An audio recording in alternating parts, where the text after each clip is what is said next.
আল্লাহ পাক বলে, বান্দা যখন আমাকে ডাকে আমি বান্দার একদম নিকটে, তার ঘাড়ের চাইতেও নিকটে। ওয়া নাহানু আকরাবু ইলাইহি মিন হাবলিল ওয়ারিদ। আমি আমার বান্দার সারা যে রগের উপরে তার মাথা, এর থেকেও আমি আমার বান্দার বেশি নিকটে। সুবহানাল্লাহ পড়েন। আমি তোমার কাছে, আমার কাছে মাপ চাও, যত বড় গুনাহ হোক। ওয়া ক্বালা রাব্বুকুম উদউনি আস্তাজিব লাকুম। তোমার প্রভু তোমাকে ডেকে বলেছে আমাকে ডাকো, আমি মাফ করে দেবো। সুবহানাল্লাহ বিহামদিহি। কত বড় কথা, আমাকে ডাকো, নিরাশ হয়েও না, হতাশ হয়েও না। আল্লাহর গজব বেশি না রহমত বেশি? আল্লাহর রহমত বেশি। হাদিসে কুদসির ভিতরে এসেছে, আল্লাহ পাক বলেছেন, কোন বান্দা যদি আমার দিকে এক বিগত অগ্রসর হয়, আমার রহমত তার দিকে এক হাত এগিয়ে যায়। কোন বান্দা যদি আমার দিকে হেঁটে আসে, আমার রহমত তার দিকে দৌড়ে যায়। বান্দা যখন আল্লাহর দরবারে দুহাত উঁচু করে চোখের পানি ফেলে দেয়, মুসলিম শরীফের হাদিসের ভিতরে এসেছে, গভীর রাত্রে, রাতের তৃতীয় অংশে আল্লাহ রাব্বুল আলামিন প্রথম আকাশে আসেন আর ডেকে বলেন, পৃথিবীতে আছো নাকি কেউ গুনাহ করে জীবন বরবাদ করে দিয়েছো, আমার কাছে মাফ চাও। ঋণগ্রস্ত আছো, অসুস্থ আছো, অপমানিত আছো, কে আছো মাজলুম, আমাকে ডাকো, আমার কাছে বলো, আমি ডাকের সাড়া দেব, জীবনের আশা পূরণ করে দেব। ওই সময় যেই সমস্ত লোকেরা কাঁদে তাহাজ্জুদের নামাজ পড়ে, আল্লাহ জিজ্ঞেস করেন ফেরেশতারা, অমুক অমুক দেশ অমুক অমুক বান্দারা কাঁদে কেন? ফেরেশতারা বলে, রব্বুল আলামিন তুমি তো ভালো করে জানো। আল্লাহ বলেন, জানি, তবুও তোমাদের মুখে শুনতে চাই। তারা বলে, রব্বুল আলামিন তোমার এই বান্দা গুনাহ করেছি, গুনার জন্য মাফ চায়, জাহান্নাম থেকে বাঁচতে চায়। আল্লাহ পাক বলেন, ফেরেশতারা আমার এই বান্দারা আমারে দেখেছে নাকি? বলে দেখে নাই। বলে আমার দোজখ দেখেছে নাকি? বলে না, তাও দেখে নাই। আমার বেহেশত দেখেছে নাকি? বলে না, তাও দেখে নাই। আল্লাহ পাক বলেন, ফেরেশতারা সাক্ষী থাকো, ওরা আমাকে দেখে নাই, আমার বেহেশত দোজখ কিছুই দেখে নাই, শুধুমাত্র আমার নবীর কথা, আমার কোরআনের কথা বিশ্বাস করে আরামের ঘুমকে হারাম করে যেভাবে তারা কাঁদতেছে, সাক্ষী থেকে যাও ফেরেশতারা, আবার রহমতের দরিয়ায় জোশ মেরেছে, আমার ওই ক্রন্দনরত বান্দাগুলিকে আমি আল্লাহ মাফ করে দিলাম। সুতরাং মুমিন বান্দা যারা, আল্লাহর মুমিন বান্দা যারা, এই ইমানের কোয়ালিটি, এটাও হতাশায় নিরাশায় ভেঙে পড়বে না। গুনাহ তো মানুষই করে, গুনাহ হয়ে গেছে, মাপ চাও। তোমার গুনাহ কদ্দুর? তোমার গুনাহ যদি হয় পাহাড় সমান, আল্লাহর রহমত আকাশ সমান।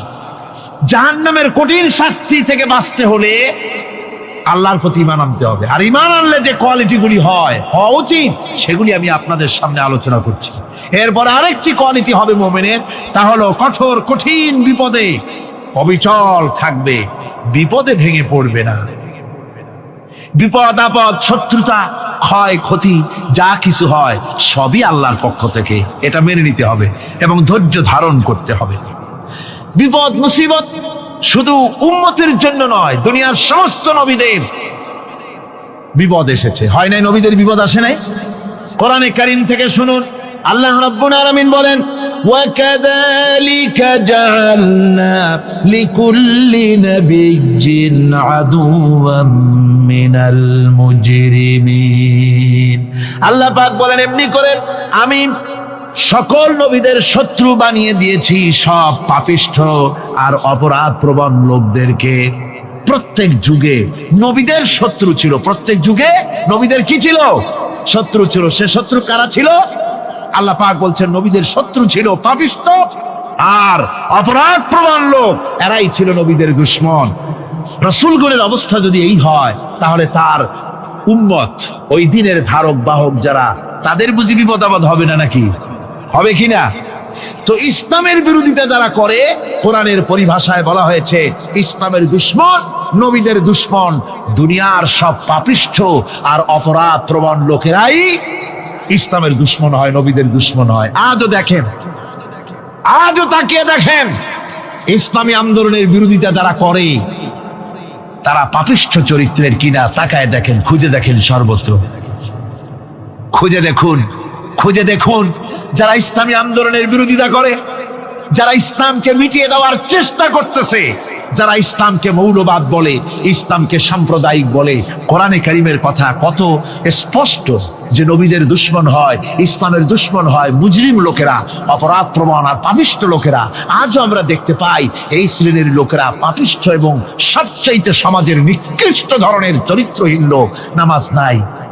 আপনি খুঁজে দেখেন ইসলামী আন্দোলনের বিরোধিতা যারা করছে, যারা নেতৃত্ব দিচ্ছে, নামাজ নাই, রোজা নাই, চরিত্র নাই, হজ নাই, যাকাত নাই, মদ, জুয়া, জেনা, ব্যভিচার ইত্যাদিতে লিপ্ত।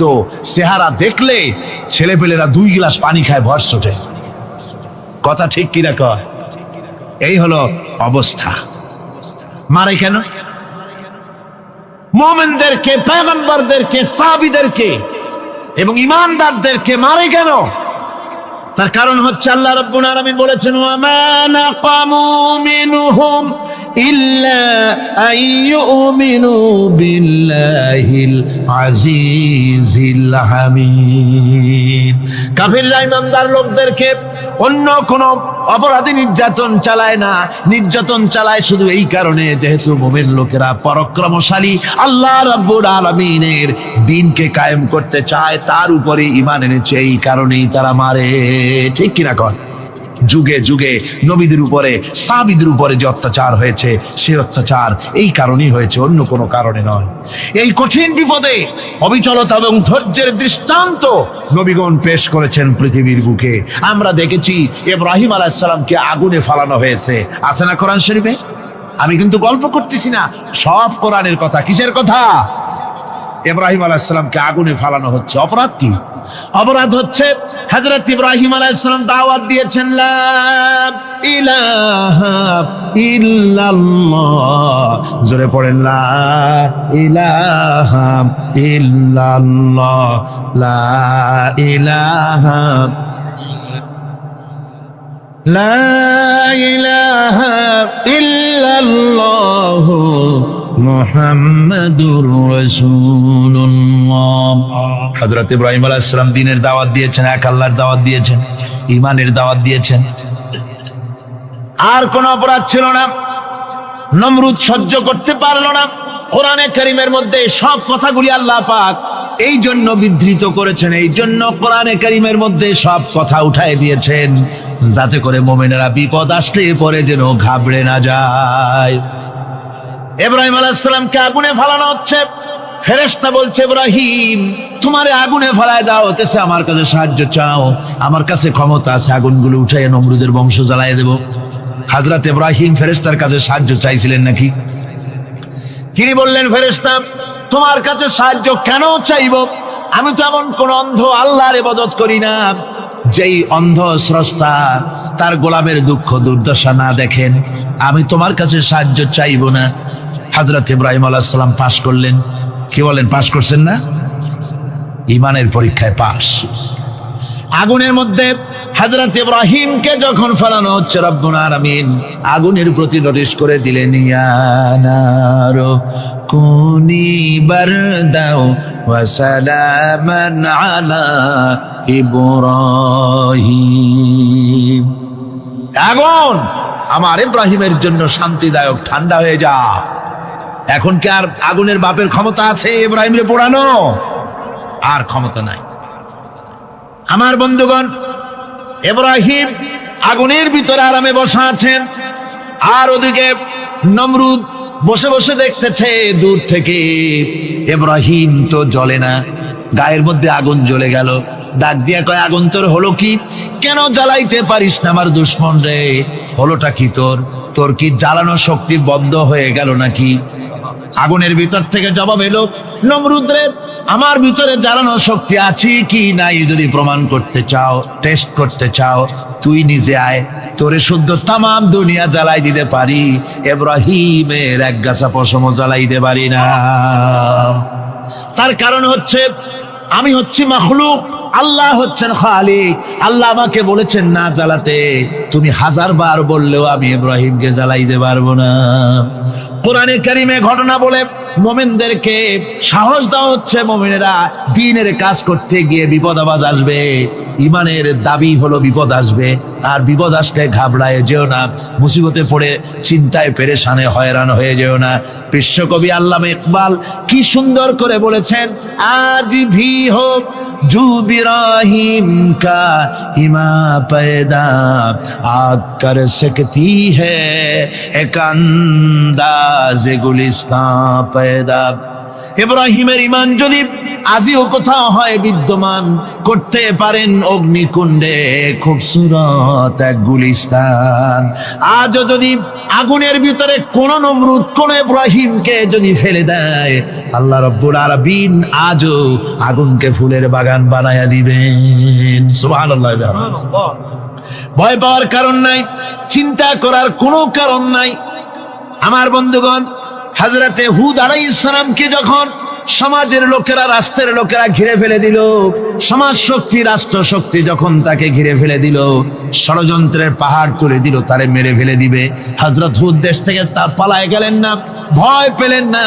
হযরতে হুদ আলাইহিস সালাম বললেন, কোরআনে কারীমে হযরত হুদের কথা কোট করা হলো, ফাকিদুনি জামিআন সুম্মা লা তুনজিরুন। সম্মিলিতভাবে ষড়যন্ত্র করো আমার বিরুদ্ধে, সবাই মিলে ষড়যন্ত্র করো, সুম্মা লা তুনজিরুন, আর আমাকে এতটুকু অবকাশ তোমরা দিও না। ইন্নী তাওয়াক্কালতু আলাল্লাহি রাব্বি ওয়া রাব্বিকুম, আমি ভরসা করেছি সেই আল্লাহর উপরে যার কুদরতি হাতের ভেতরে, যিনি আমাদের রব তোমাদেরও রব, আর যার কুদরতি হাতের ভিতরে তামাম পৃথিবীর জানগুলি যার হাতে, সে আল্লাহর উপরে ভরসা করেছি। ষড়যন্ত্র যদ্দূর আছে করতে থাকো, আমি ষড়যন্ত্র পরোয়া করি না। সুবহানাল্লাহ। এটাই হলো মুমিনের কোয়ালিটি। শুধু ঈমান, লা ইলাহা ইল্লাল্লাহু মুহাম্মাদুর রাসূলুল্লাহ, গরুর গোশত খাই, আর রবিউল মাস আসতে পরে ইয়া নবী সালাম আলাইকা, ইয়া রাসূল সালাম আলাইকা, তারপরে গরম গরম জিলাপি আর রসগোল্লা খাইলাম খুব বেশি করিয়া, এর নাম মুমিন নয়। মুমিন হচ্ছে তার চলায় ফেরায়, ওঠায় বসায় সাহসিকতার তার এক আন্দাজ তৈরি হবে সে। আমার ভাইয়েরা, বিপদে অবিচলতা আমাদেরকে পয়গম্বরেরা শিক্ষা দান করেছেন। আমরা দেখতে পেয়েছি বিশ্বনবী জনাবে মুহাম্মাদুর রাসূলুল্লাহ সাল্লাল্লাহু আলাইহি ওয়াসাল্লাম হিজরতের রাত, কাফেররা চতুর্দিকে দাঁড়ানো, হযরত জিবরাইল এসে বলেন, ইয়া রাসূলুল্লাহ, হে কাফেররা চতুর্দিকে ঘিরে দাঁড়িয়েছে, গভীর রাত, এখন হাতে তাদের তরবারি, সকাল হলে পরেই তারা আপনাকে মেরে ফেলে দিবে, তাড়াতাড়ি ওঠেন, মদিনার দিকে চলে যান। আল্লাহ নবী ঘুমের থেকে জেগে হযরত আলীকে ডেকে বলেন, আলী, আল্লাহ অর্ডার করেছেন, আমি মদিনায় চললাম, আমার বিছানার পরে আমার চাদর গায়ে দিয়ে শুয়ে থাকো।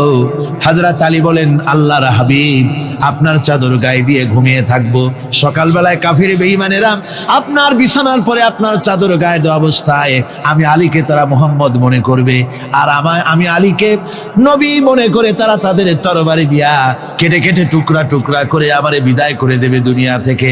এতটুকুনো পরোয়া করি না, বরং আমার দিলের মধ্যে এটাই তৃপ্তি থাকবে যে আমি আলীর জীবনের বিনিময় আল্লাহর হাবিব দুনিয়ায় বেঁচে আছেন।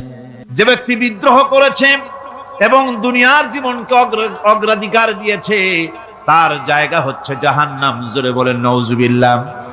যে ব্যক্তি আল্লাহর সঙ্গে বিদ্রোহ করেছে আর পরকালের জন্য পাথর জোগাড় করে নাই, দুনিয়াকে অগ্রাধিকার দিল, পরকালকে ভুলে গেল, তার জায়গা হলো জাহান্নাম। وَأَمَّا مَنْ خَافَ مَقَامَ رَبِّهِ وَنَهَى النَّفْسَ عَنِ الْهَوَى فَإِنَّ الْجَنَّةَ هِيَ الْمَأْوَى। আর যে ব্যক্তি আপন প্রভুর সামনে উপস্থিত হওয়াকে ভয় করেছে এবং আপন প্রবৃত্তিকে লালসা মুক্ত করেছে, লালসার হাত থেকে রক্ষা করেছে, আল্লাহ রাব্বুল আলামিন কিয়ামতের দিন তার জন্য রেখে দিয়েছেন জান্নাত। তার জন্য কোন জায়গা? জান্নাত। আমাদেরকে পরকাল ভিত্তিক জীবন যাপন যদি করি, তাহলে কবরের জবাবগুলি খুব আসান হবে।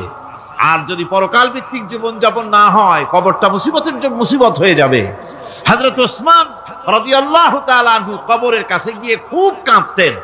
সাহাবায়ে কেরাম প্রশ্ন করেছেন, হুজুর, রাসূল করিম সাল্লাল্লাহু আলাইহি ওয়াসাল্লাম যখন জান্নাত ও জাহান্নামের ওয়াজ করেন, তখনও তো এত বেশি আপনি কাঁদেন না যত বেশি কাঁদেন কবরের কাছে এসে। কারণ কি? হযরত ওসমান রাদিয়াল্লাহু তাআলা আনহু বলতেন, আমার সাথীরা, আমি আমার হাবিবের কাছে, আল্লাহ রাব্বুল আলামিনের রাসূলের কাছে আমি শুনেছি এই কবরটাই হলো প্রথম স্টেশন, এই কবরটাই হলো প্রথম ইমিগ্রেশন কাউন্টার। এই জায়গায় যদি কেউ ধরা পড়ে যায়, কারো যদি চার্জশিট হয়ে যায়, সব জায়গায় ধরা পড়ে যাবে, হাসরে মিজানে সিরাতে কোনো জায়গায় নাজাত পাবে না। আর এই কবরটা যদি কেউ মুক্তি পেয়ে যায়, মিজান সিরাত হাসর সব জায়গা থেকে আল্লাহ তারে ভালোভাবে পার করে দিবেন। এটা হলো আসল জায়গা, মারাত্মক জায়গা, খুব মারাত্মক জায়গা। আমি এটাকে ইমিগ্রেশন কাউন্টার বলেছি আমার ভাষায়। ইমিগ্রেশন কাউন্টার যারা বিদেশ ভ্রমণ করেছেন তারা জানেন। লন্ডন যাবেন, আমেরিকা যাবেন, সৌদি আরব যাবেন, যে কোনো বিদেশে যাবেন, গেলেই পাসপোর্ট তারা দেখবে।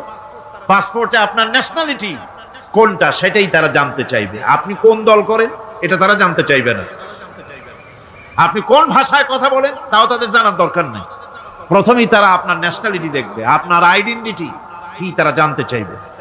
তারপরে যদি স্যাটিসফ্যাক্টরি হয়, আপনাকে ভিসা দিয়ে ভেতরে ঢুকবার ব্যবস্থা করে দেবে। আর যদি তারা স্যাটিসফাইড না হয়, তাহলে আপনাকে মেহমানখানায় ঢুকানো হবে গ্রেফতার করে। কবর হচ্ছে এ ধরনের একটি ইমিগ্রেশন কাউন্টার। কবরের ভিতরে মানুষ যখনই রাখা হবে, সঙ্গে সঙ্গে দুজন ফেরেশতা আসবে। কবরের কাছে যারা এসেছিল, দাফন হয়ে যাওয়ার পর এই লোকগুলি 40 কদম যেতে যতক্ষণ লাগে, এর মধ্যেই দুজন ফেরেশতা এসে যাবে। এসে জিজ্ঞেস করবে, মান রব্বুকা, তুমি কোন দল করতে? ওটা তাদের জানার দরকার নেই। চাকরি কিসে করতেন ওটা জানার দরকার নেই। ব্যবসা করতেন না চাকরি করতেন প্রয়োজন নেই। প্রথমেই জিজ্ঞাসা করা হবে ন্যাশনালিটি, প্রথমেই জিজ্ঞাসা করা হবে তার ন্যাশনালিটি সম্পর্কে, তার আইডেন্টিটিটা কি, এবং সেটাকে সত্যায়িত করার জন্য, বোঝার জন্য 3টি প্রশ্ন। প্রথম প্রশ্ন, মান রব্বুকা ওয়া মা দীনুকা ওয়া মান নাবিয়্যুকা, তোমার রব কে, তোমার দ্বীন কি, তোমার নবী কে। যদি এই ব্যক্তি বেঈমান হয়, মুনাফিক হয়, সে বলবে হায় হাতা লা আদরি, হায় হাতা লা আদরি, জানি না, আমার রবকে আমি জানি না। তোমার দিন কি, দিন কারে কয় বুঝি না। এরপরে আল্লাহর নবী জনাবে মুহাম্মদ রাসূলুল্লাহ সাল্লাল্লাহু আলাইহি ওয়াসাল্লাম কে দেখানো হবে, বলা হবে মা কুনতা তাকুলু ফি হাদার রাজুল, এই ব্যক্তি সম্পর্কে তোমার ধারণা কি নিকে, বলবে আমি চিনি না। নাউযুবিল্লাহ। বাস, এরপরে তার যা হবার তাই শুরু হয়ে যাবে। আর যদি বান্দাটা মুমিন হয়, প্রশ্ন করা হবে মান রব্বুকা, জবাব দেবে রব্বি আল্লাহ, আমার রব আল্লাহ রাব্বুল আলামিন। ওয়া মা দীনুকা, দীনুনা ইসলাম, আমার দিন হচ্ছে ইসলাম। এরপরে আল্লাহর নবীকে দেখানো হবে। কয়েক রকমের বর্ণনা আছে। কোন বর্ণনায় আছে হুজুরের আকারে দেখানো হবে, অথবা রাসূলকে সরাসরি দেখানো হবে। বলা হবে মা কুনতা তাকুলু ফি হাদার রাজুল, এই লোকটি সম্পর্কে ধারণা কি। মুমিন ব্যক্তি বলবে হাদা নবিয়ুনা মুহাম্মাদুর রাসূলুল্লাহ সাল্লাল্লাহু আলাইহি ওয়াসাল্লাম, ইনি আমার তো সেই নবী মুহাম্মাদুর রাসূলুল্লাহ সাল্লাল্লাহু আলাইহি ওয়াসাল্লাম। আমরা যেন এই রকমের জবাব দিতে পারি, আল্লাহ কবুল করো। সকলে জোরে কোন আমিন। জবাব হয়ে যাওয়ার পর গায়ব থেকে আওয়াজ আসবে, ফাফরিশু বিল জান্নাতি ওয়ালবিসু বিল জান্নাহ, ও আমার ফেরেশতারা, আমার এই বান্দাকে জান্নাতের পোশাক পরায়া দাও, আর কবরটাকে জান্নাতের বিছানা বিছায়া দাও। জান্নাতের পোশাক পরায়া দাও, জান্নাতের বিছানা বিছায়া দাও। ইলা মাদ্দা বাসারিহি, তার চোখের দৃষ্টি যত দূর যায় কবরটা ততটা প্রশস্ত করে দাও। এরপর বেহেশতের পোশাক পরাইয়া বেহেশতের বিছানা বিছায়া ফেরেশতা বলবে নূম কানাউমুল উরুস, ঘুমিয়ে যাও। দুলামিয়া যেমন বাসর সজ্জায় নতুন বউ নিয়ে আরামে ঘুমায়, এরকম আরামে ঘুমায় যাও ইলা ইয়াউমিল কিয়ামা, কিয়ামত পর্যন্ত ঘুমায় থাকো, আরামে ঘুমিয়ে থাকবে। এরপরে সিংগায় ফুৎকার হবে, সিংগার ফুৎকারের আওয়াজে তার ঘুম ভেঙে যাবে, বলবে ইয়া ওয়াইলানা মান বাআসানা মিন মারকাদিনা, হায় আফসোস, আমার এত আরামের ঘুম থেকে কে আমাকে জাগ্রত করলো, আমার ঘুমটারে নষ্ট করলো কে? আওয়াজ আসবে হাযা মা ওয়াদার রহমান ওয়া সাদাকাল মুরসালুন, এটা হচ্ছে রহমানের সেই ওয়াদা, আর মুরসালিনরা নবীরা সত্য কথাই বলেছিলেন, সেই কিয়ামত অনুষ্ঠিত হচ্ছে। আমার বন্ধুগণ, সেজন্য এই দুনিয়ার মোহে পড়ে থাকলে পরে দুনিয়ায় যারা অগ্রাধিকার দিবে দুনিয়াকে পরকালের তুলনায়, জবাব দিতে পারবে না কবরের ভিতরে গিয়া। আর যারা পরকালকে অগ্রাধিকার দিবে, দুনিয়ার চাইতে পরকালকে বেশি অগ্রাধিকার দেবে, আর আল্লাহর ভয় কলিজার ভিতরে রাখবে, কবরের জবাব সঠিকভাবে দিতে পারবে, কিয়ামতের দিন আল্লাহ রাব্বুল আলামিন তাদের জন্য জান্নাত দান করবেন। জোরে বলেন আমিন। দুনিয়াটা হচ্ছে দুনিয়া যেখানে আমরা আছি। আমি আগেই বলেছি দুনিয়া হচ্ছে আদনা শব্দ থেকে এর উৎপত্তি হয়েছে, তুচ্ছ নিকৃষ্ট, এটার দাম নাই, এটার মূল্য নাই। হযরত ইবনে কাইয়িম রাহিমাহুল্লাহ নওয়ারাল্লাহু মারকাদাহু ওয়া জাআলাল জান্নাতা মাথওয়াহু, হযরত ইবনে কাইয়িম তিনি বলছেন, সুন্দর করে বলছেন দুনিয়া সম্পর্কে, মা মাদা ফিদ দুনিয়া আহলামুন ওয়া মা বাকিয়া মিনহা আমানি ওয়াল ওয়াক্তু বাইনাহুমা দাইউন। মা মাদা ফিদ দুনিয়া আহলামুন, জীবনের যে অংশ ফেলে এসেছি সেটা আজ একটা স্বপ্ন, ওয়া মা বাকিয়া মিনহা আমানি, আর জীবনের যে অংশ সামনে বাকি আছে সেটা এখন একটা আকাঙ্ক্ষা, ওয়াল ওয়াক্তু বাইনাহুমা দাইউন, আর এর মাঝখান থেকে সময় সব চলে যাচ্ছে। কত বড় কথা চিন্তা করেছেন?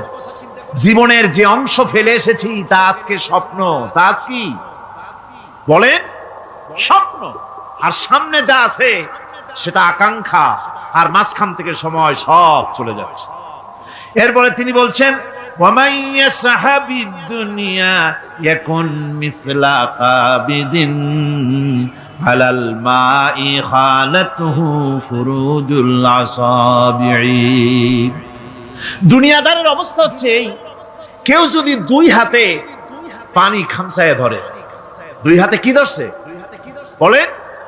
দুই হাতে পানি খামসায় ধরেছে, খুব মজবুত করে ধরেছে, 2 মুঠ পানি, বলেন থাকবে কতটুকু? কতটুকু থাকবে? 1 ফোঁটাও থাকবে না, কারণ তার আঙ্গুলের ফাঁক তার সাথে খেয়ানত করবে, আঙ্গুলের ফাঁক দিয়া পানিগুলি সব বেরিয়ে চলে যাবে। সুতরাং দুনিয়া যারা চায় তারা ঠিক পানি খামসায় ধরলে পানি যেমন হাতের ভেতর থেকে খেয়ানত করে চলে যায়, যারা দুনিয়া চায় দুনিয়াও তাদেরকে এভাবে ফাঁকি দিয়ে চলে যায়। তবুও দুনিয়ার মায়া মানুষের এত বেশি। আল্লাহর নবী বলেন লাউ কানা লি ইবনি আদামা ওয়াদিন মিন যাহাবিন লাহাব্বা ইয়াকুনা লাহু সানিন, এই পৃথিবীতে যদি কাউকে একটা মাঠ ভরে যদি সোনা দেওয়া যায়, লোকটা বলবে রব্বুল আলামিন, আমি যদি আরেকটা মাঠ এরকম সোনা ভরা পেতাম, দ্বিতীয় আরেকটা মাঠ দেওয়া হলে আবার বলবে যদি তৃতীয় আরেকটা মাঠ সোনা ভরে যদি পেতাম। নবীজি বলেন ওয়ালা ইয়ামলাউ জাওফু ইবনু আদামা ইল্লা তুরাব, মানুষের পেট 3.5 হাত মাটি ছাড়া, কবরের মাটি ছাড়া মানুষের পেট ভরবে না। আরো চাই, আরো চাই, চাওয়ার কোনো শেষ নাই। মানুষ এভাবে করে দুনিয়ার মহব্বতে এমনি পাগল হয়ে যায়, শুধু দুনিয়ার মহব্বত, পরকালকে বেমালুম ভুলে যায়। আমি কিন্তু এই কথা বুঝাতে চাই নাই যে পরকালের মহব্বতে, পরকালের ভয়তে বা পরকালের জন্য দুনিয়া আপনি বাজার ঘাট বেচা কিনা ব্যবসা বাণিজ্য সবকিছু ভুলে যান, না তা নয়, ভুল বোঝার কোনো কারণ নাই। পরকালকে অগ্রাধিকার দিতে হবে। মানে দুনিয়াটা চিরস্থায়ী জায়গা নয়, চিরস্থায়ী হচ্ছে কোনটা? আখিরাত। চিল্লা এখন কোনটা? সুতরাং এখানে যা করতে হবে, আখিরাতে জবাবদিহিমূলক জীবন যাপন করতে হবে। আপনি ব্যবসা করবেন, ওজনে কম দিতে পারবেন না, আপনি খাদ্যে ভেজাল দিতে পারবেন না, চুরি করতে পারবেন না, ডাকাতি করতে পারবেন না, জেনা করতে পারবেন না, বদমাশি করতে পারবেন না, মদ খেতে পারবেন না, সন্ত্রাসী হতে পারবেন না, হাইজাকার হতে পারবেন না, চাঁদাবাজ হতে পারবেন না, মুনাফাখোর হতে পারবেন না, আপনি চোরা কারবারি হতে পারবেন না, ঘুষখোর হতে পারবেন না, সুদখোর হতে পারবেন না। এই সব কাজ পরকালকে বিশ্বাস করলেই এ সমস্ত কাজ থেকে মানুষ বিরত থাকতে পারে। কথা ঠিক কিনা? এটাই হচ্ছে। সুতরাং এই পৃথিবী থাকবে না, এটা কি চিরকাল থাকবে? না, এর একটা পরিসমাপ্তি ঘটবে। যেমন করে সারা বছর লেখাপড়া করার পর কলেজে, বিশ্ববিদ্যালয়, মাদ্রাসায়, হাই স্কুলে, সব জায়গায় সারা বছর লেখাপড়া করার পর যেমন পরীক্ষা দেওয়ার একটা দিন আসে, সারা বছর ব্যবসা করার পর হিসাব নিকাশ করার যেমন একটা সময় আসে, সারা মাস চাকরি করার পর বেতন পাওয়ার যেমন একটা দিন আসে, সারা জীবন চাকরি করার পর পেনশন পাওয়ার যেমন একটা সময় আসে, অনুরূপ ভাবে এই দুনিয়া যেদিন শেষ হয়ে যাবে, আল্লাহ নির্ধারিত সময় শেষ হয়ে যাওয়ার পর একটা সময় আসবে যখন আল্লাহ রব্বুল আলামিন সব শেষ করে দিবেন, লন্ড ভন্ড হয়ে যাবে, কিছুই থাকবে না। কোরআনে কারিমে আল্লাহ সব বলেছেন, কোরআনে সব আল্লাহ বলে দিয়েছেন। আল্লাহ পাক বলেন এই পৃথিবীর সব কেমন ভাবে ধ্বংস হবে তার চিত্র আল্লাহ পাক কোরআনে কারিমে তুলে ধরেছেন। ইযাস সামাউ ফাতারাত ওয়া ইযাল কাওয়াকিবু তাসারাত ওয়া ইযাল বিহারু ফুজ্জিরাত ওয়া ইযাল কুবুরু বু'সিরাত। যখন আকাশসমূহ দীর্ণ বিদীর্ণ হয়ে যাবে, তারকাগুলি বিক্ষিপ্ত হয়ে ছিটকে পড়বে, আর সমুদ্রগুলি উচ্ছ্বসিত হয়ে পড়বে, কবরগুলি সব তার ভেতরে যা আছে উদ্গীরণ করে দেবে, তারকাগুলি স্থিমিত হয়ে যাবে। এরপরে সমস্ত আকাশগুলি কাতাইয়িস সিজিল্লিল কুতুব, কিতাবের পৃষ্ঠার মতো একটার পরে একটা ঠাস ঠাস করে পড়তে থাকবে, চূর্ণ বিচূর্ণ হয়ে ভেঙে চুরে একাকার হয়ে যাবে। পাহাড়গুলিকে উড়িয়ে দেওয়া হবে, চন্দ্র এবং সূর্য একাকার হয়ে যাবে। আল্লাহ রাব্বুল আলামিন বলেন ফাইদা বারিকাল বাসার ওয়া খাসাফাল কমার ওয়া জুমিআশ শামসু ওয়াল কমর। চক্ষু যখন বিস্ফারিত হয়ে যাবে, চাঁদ যখন তার আলো হারিয়ে ফেলবে, সূর্য যখন তার আলো হারিয়ে ফেলবে, চাঁদ আর সূর্য সব একাকার হয়ে যাবে, সেই সময়ের অবস্থাটা কি চিন্তা করো। মানুষ হয়রান হয়ে দৌড়াদৌড়ি করবে। ওয়াহুমিলাতিল আরদু ওয়াল জিবালু ফাদুক্কাতা দাক্কাতান ওয়াহিদা। জমিন এবং পাহাড়গুলির মধ্যে আল্লাহ রাব্বুল আলামিন সংঘর্ষ বাঁধিয়ে দিবেন, পাহাড়গুলি ভেঙে চুরে টুকরা টুকরা হয়ে যাবে, পাহাড়গুলি উঁচু করে জমিনের উপরে আছাড় মেরে আল্লাহ রাব্বুল আলামিন ভেঙে চুরে চুরমার করে দিবেন। সুবহানাল্লাহ। ওয়া তাকুনুল জিবালু কালইহনিল মানফুশ, পাহাড়গুলো পেঁজা ধোনা তুলার মতো করে উড়িয়ে দেওয়া হবে, পাহাড় উড়ে যাবে। সুবহানাল্লাহ। পাহাড় পাথরের তৈরি করা পাহাড়, এই পাহাড়গুলি তুলার মতো হয়ে উড়বে কিভাবে? আমি এই দৃশ্য নিজের চোখে কিছুটা হলেও দেখছি। আজ থেকে 10 দিন আগে আমি ইতালি সফর করে এসেছি। ইতালির রাজধানী রোম। রোম প্রাচীন সভ্যতার লালন ভূমি। কোরআনে কারিমে সূরা রোম রয়েছে, এই রোম সেই রোম। এখানের বাদশার কাছে রাসূল করিম সাল্লাল্লাহু আলাইহি ওয়াসাল্লাম হেরাক্লিয়াসের কাছে চিঠি পাঠিয়েছিলেন, সেই রোম।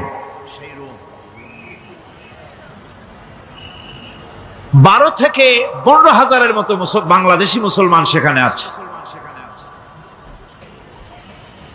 জুমার দিন যেদিন আমি গেলাম তার পরের দিনই জুমা ছিল। জুমার নামাজ পড়লাম ভ্যাটিকানের কাছেই বিশাল মসজিদ, ইউরোপের ভিতরে সবচাইতে বড় মসজিদ এটা। রোম ইসলামের দুশমনদের রাজধানী। সেইখানে যখন আযান হচ্ছে আশহাদু আন্না মুহাম্মাদার রাসূলুল্লাহ, আমার অনুভূতির কথা আপনাদেরকে বোঝাতে পারবো না, কি অনুভূতির সৃষ্টি হয়েছে আমার ভেতরে। ভ্যাটিকানের পোপ এক পাশে, কিছু দূরেই ভ্যাটিকান, ওটা হচ্ছে গোটা পৃথিবীর সমস্ত খ্রিস্টানদের কাবা ভ্যাটিকান, তার পাশেই বিশাল মসজিদ, সেখানে নামাজ পড়লাম। চিন্তার ভেতরে আসলো আল্লাহ রাব্বুল আলামিন তার হাবিবের নাম, তার তাওহীদ, তার রিসালাতকে কিভাবে বিশ্বময় ছড়িয়ে দিলেন। আবু জাহেল চাইছিল মুহাম্মদ সাল্লাল্লাহু আলাইহি ওয়াসাল্লামকে স্তব্ধ করে দেবে মক্কার জীবনেই।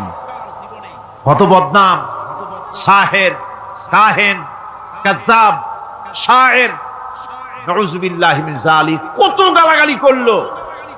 আর আল্লাহ শোনালেন, হাবিব চিন্তার কোনো কারণ নাই, ওয়ারাফা'না লাকা যিকরাক, আমি আপনার প্রশংসা বিশ্বময় ছড়িয়ে দেব। সুবহানাল্লাহি ওয়া বিহামদিহি।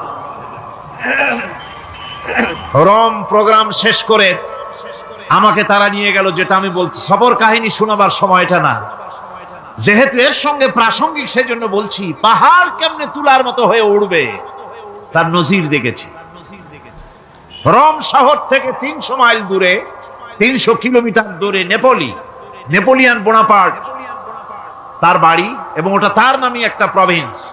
ভূমধ্য সাগরের পারে ভিসুভিয়াস, পৃথিবীর সবচাইতে বড় আগ্নেয়গিরি, সেটা দেখাতে নিয়ে যাওয়া হলো আমাকে।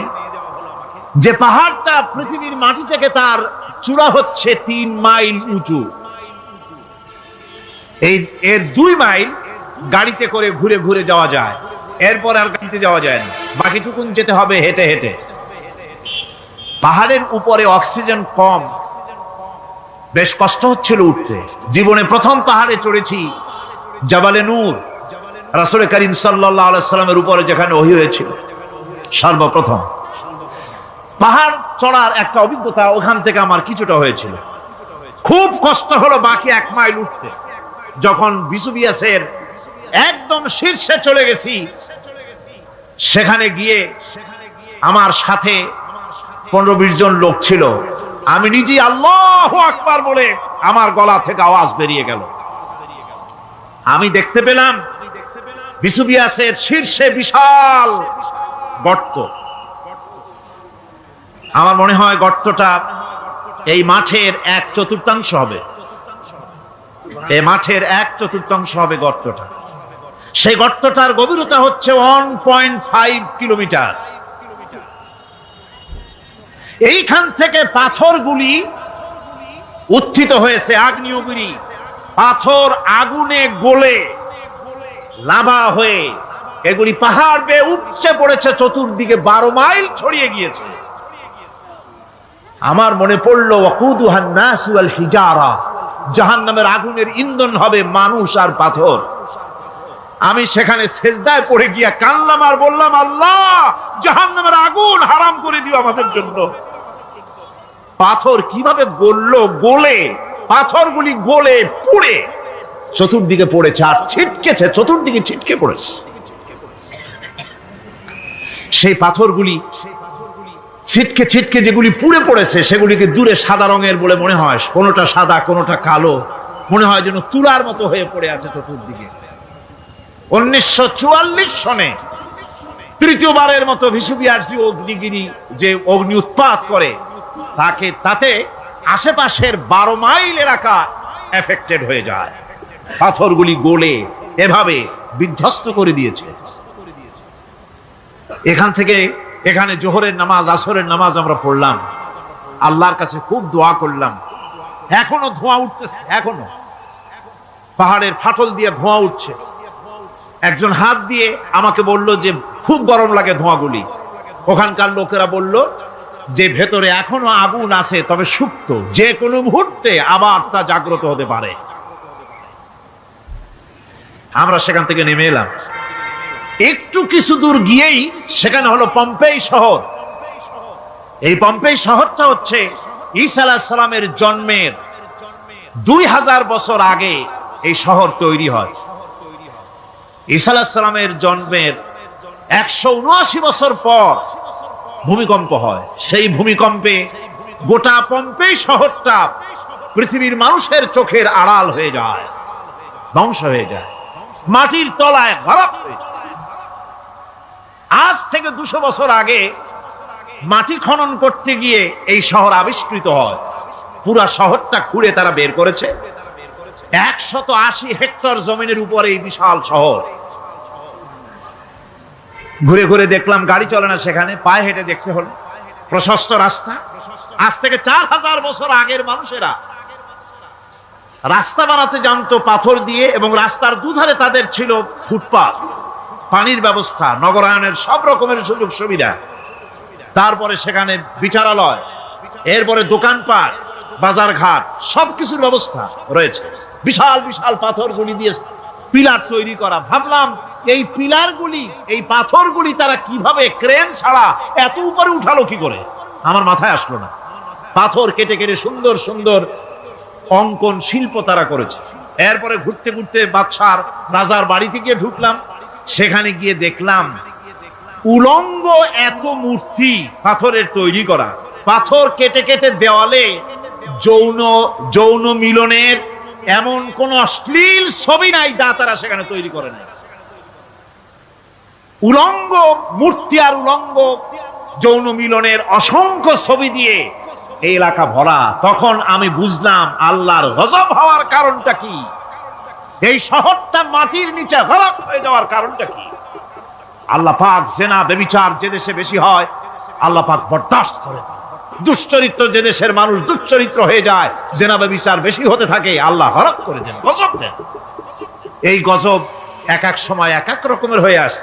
কখনো মাটির নিচে দাবায় দেন, কখনো মহামারী, কোন দেশে কলেরা, কোন দেশে জলোচ্ছ্বাস, কোথাও ভূমিকম্প, আর সর্বশেষ এই জেনা ব্যভিচারের জন্য আল্লাহ পাকের চূড়ান্ত এই যৌনতার অশ্লীলতার জন্য চূড়ান্ত গজব বর্তমান বিশ্বের জন্য এইডস। আল্লাহ পাক এই গজব দিয়েছে। বন্ধুগণ, আমি সেই জায়গা, আমি সেখানে যা দেখলাম যে আল্লাহ পাক পাহাড়গুলিকে কিভাবে উড়াবেন, এটা অস্বীকার করার কোনো উপায় নাই। বিশ্বাস তো করতামই। তবে হযরত ইব্রাহিম আলাইহিস সালাম যেমন বলেছিলেন, রব্বি আরিনি কাইফা তুহিল মাউতা, আয় আল্লাহ তুমি মরাকে চিন্তা করবা কেমনে। আল্লাহ পাক বলেন, আওয়ালাম তুমিন, তুমি বিশ্বাস করো না? ইব্রাহিম আলাইহিস সালাম বললেন, বালা, অবশ্যই বিশ্বাস করি, ওয়ালাকিন লিয়াতমাইন্না কলবি, যদি চোখে দেখতাম তাহলে আমার অন্তরাত্মা খুব ঠান্ডা হতো। আল্লাহ রাব্বুল আলামিন চোখে দেখায় দিলেন জিন্দা কেমনে মুর্দা হবে, মুর্দা কেমনে জিন্দা হবে, আল্লাহ দেখায় দিলেন। পাহাড় উড়ায় দিবেন আল্লাহ রাব্বুল আলামিন। একথা কলিজার মধ্যে এটার উপর ঈমান বিশ্বাস, কিন্তু আল্লাহ চোখে দেখাইছেন, ঈমান আরো মজবুত হয়েছে, যা ছিল আরো মজবুত হয়েছে। সুবহানাল্লাহ। আল্লাহর ভয়তে কলিজা কেঁপেছে। আমি পাহাড়ের উপরে কেঁদেছি, যার যার হয়ে কেঁদেছি। বন্ধুগণ, আল্লাহ সুবহানাহু ওয়া তাআলা এই জন্য বলেছেন, কুল সিরু ফিল আরদ, আমার জমিন ঘোরো, ভালো করে দেখো, কাইফা কানা আকিবাতুল মুকাজ্জিবিন, মহা সত্যকে যারা অস্বীকার করেছে তাদের পরিণতি আমি কি করে দিয়েছি, এগুলি চোখে ভালো করে তাকায় দেখো। আমার বন্ধুগণ, সুতরাং এই পৃথিবীর অবসান হবে, এই পৃথিবী ধ্বংস হবে, এই পৃথিবী চূড়ান্ত ভাবে শেষ হয়ে যাবে। হ্যাঁ, আরেকটি কথা বলতে হয়, সেটা হচ্ছে যে এই রোম থেকে আরেকটু দূরে 900 মাইল দূরে হচ্ছে সিসিলি। 900 মাইল দূরে, সেখানে এই সিসিলি মুসলমানেরা শাসন করেছিল 350 বছর। সেই সিসিলিতে রয়েছে 360টা মসজিদ মুসলমানদের করা। সমস্ত মসজিদগুলি আজ তালা বন্ধ, একটা মসজিদও খোলা নাই। সেখানকার মুসলমানেরা ওয়াজ শুনতে এসেছিল রোমে। আমি তাদের জন্য পরামর্শ দিয়েছি যে গভর্নমেন্টের কাছে তোমরা দাবি জানাও যে অন্তত একটা মসজিদের দরজা আমাদের জন্য খুলে দাও। রোমের অবস্থানরত প্রবাসী বাংলাদেশি মুসলমানেরা আমাকে বলেছে তাদের অনেকের বাড়ি চট্টগ্রামেও আছে, আমাকে বলেছে তাদের চোখে পানি আসছে বলার সময় যে চিরঙের তাফসীর মাহফিল যখন আসে কলজাটা কাঁদতে থাকে যাওয়ার জন্য। তো যাওয়া তো সম্ভব না এত দূর থেকে, আমাদের সালাম বলে দিবেন যত লোক আসবে, আর আমাদের জন্য দোয়া করতে বলবেন যেন এই রোমের ভিতরে আমরা ইসলামের আদর্শের ভিত্তিতে আমরা যেন চলতে পারি। আপনারা দোয়া করুন তাদের জন্য। ভাইরা আমার, এই পৃথিবী একদিন পরিসমাপ্তি ঘটবে এবং আল্লাহর দরবারে আমাদেরকে উঠতে হবে এবং সেখানে আমাদের বিচার হবে। সেখানে আমাদের কি হবে? বিচার হবে। আল্লাহ পাক বিচারটাকে নির্ভুল করার জন্য, সঠিক করার জন্য প্রত্যেকের গলায় আমলনামা ঝুলায় রাখছে, এখানে রেকর্ডের ব্যবস্থা করা হয়েছে। আল্লাহ পাক বলছেন ওয়া কুল্লা ইনসানিন আলজামনাহু তাইরাহু ফি উনুকিহি ওয়া নুখরিজু লাহু ইয়াওমাল কিয়ামাতি কিতাবান ইয়ালকাহু মানশুরা। আল্লাহ পাক বলেন প্রত্যেকের ভালো মন্দ কর্মফল, কর্মলিপি আমি তার গলায় ঝুলায় রেখেছি। কিয়ামতের দিন সে নিজের কাছে স্পষ্ট সব দেখতে পারবে, কোনো জিনিস বাদ পড়বে না। তার গলায় তার আমলনামা ঝুলানো আছে, সব রেকর্ড হতেছে। আমরা যা করছি সবগুলি রেকর্ড হয়ে যাচ্ছে।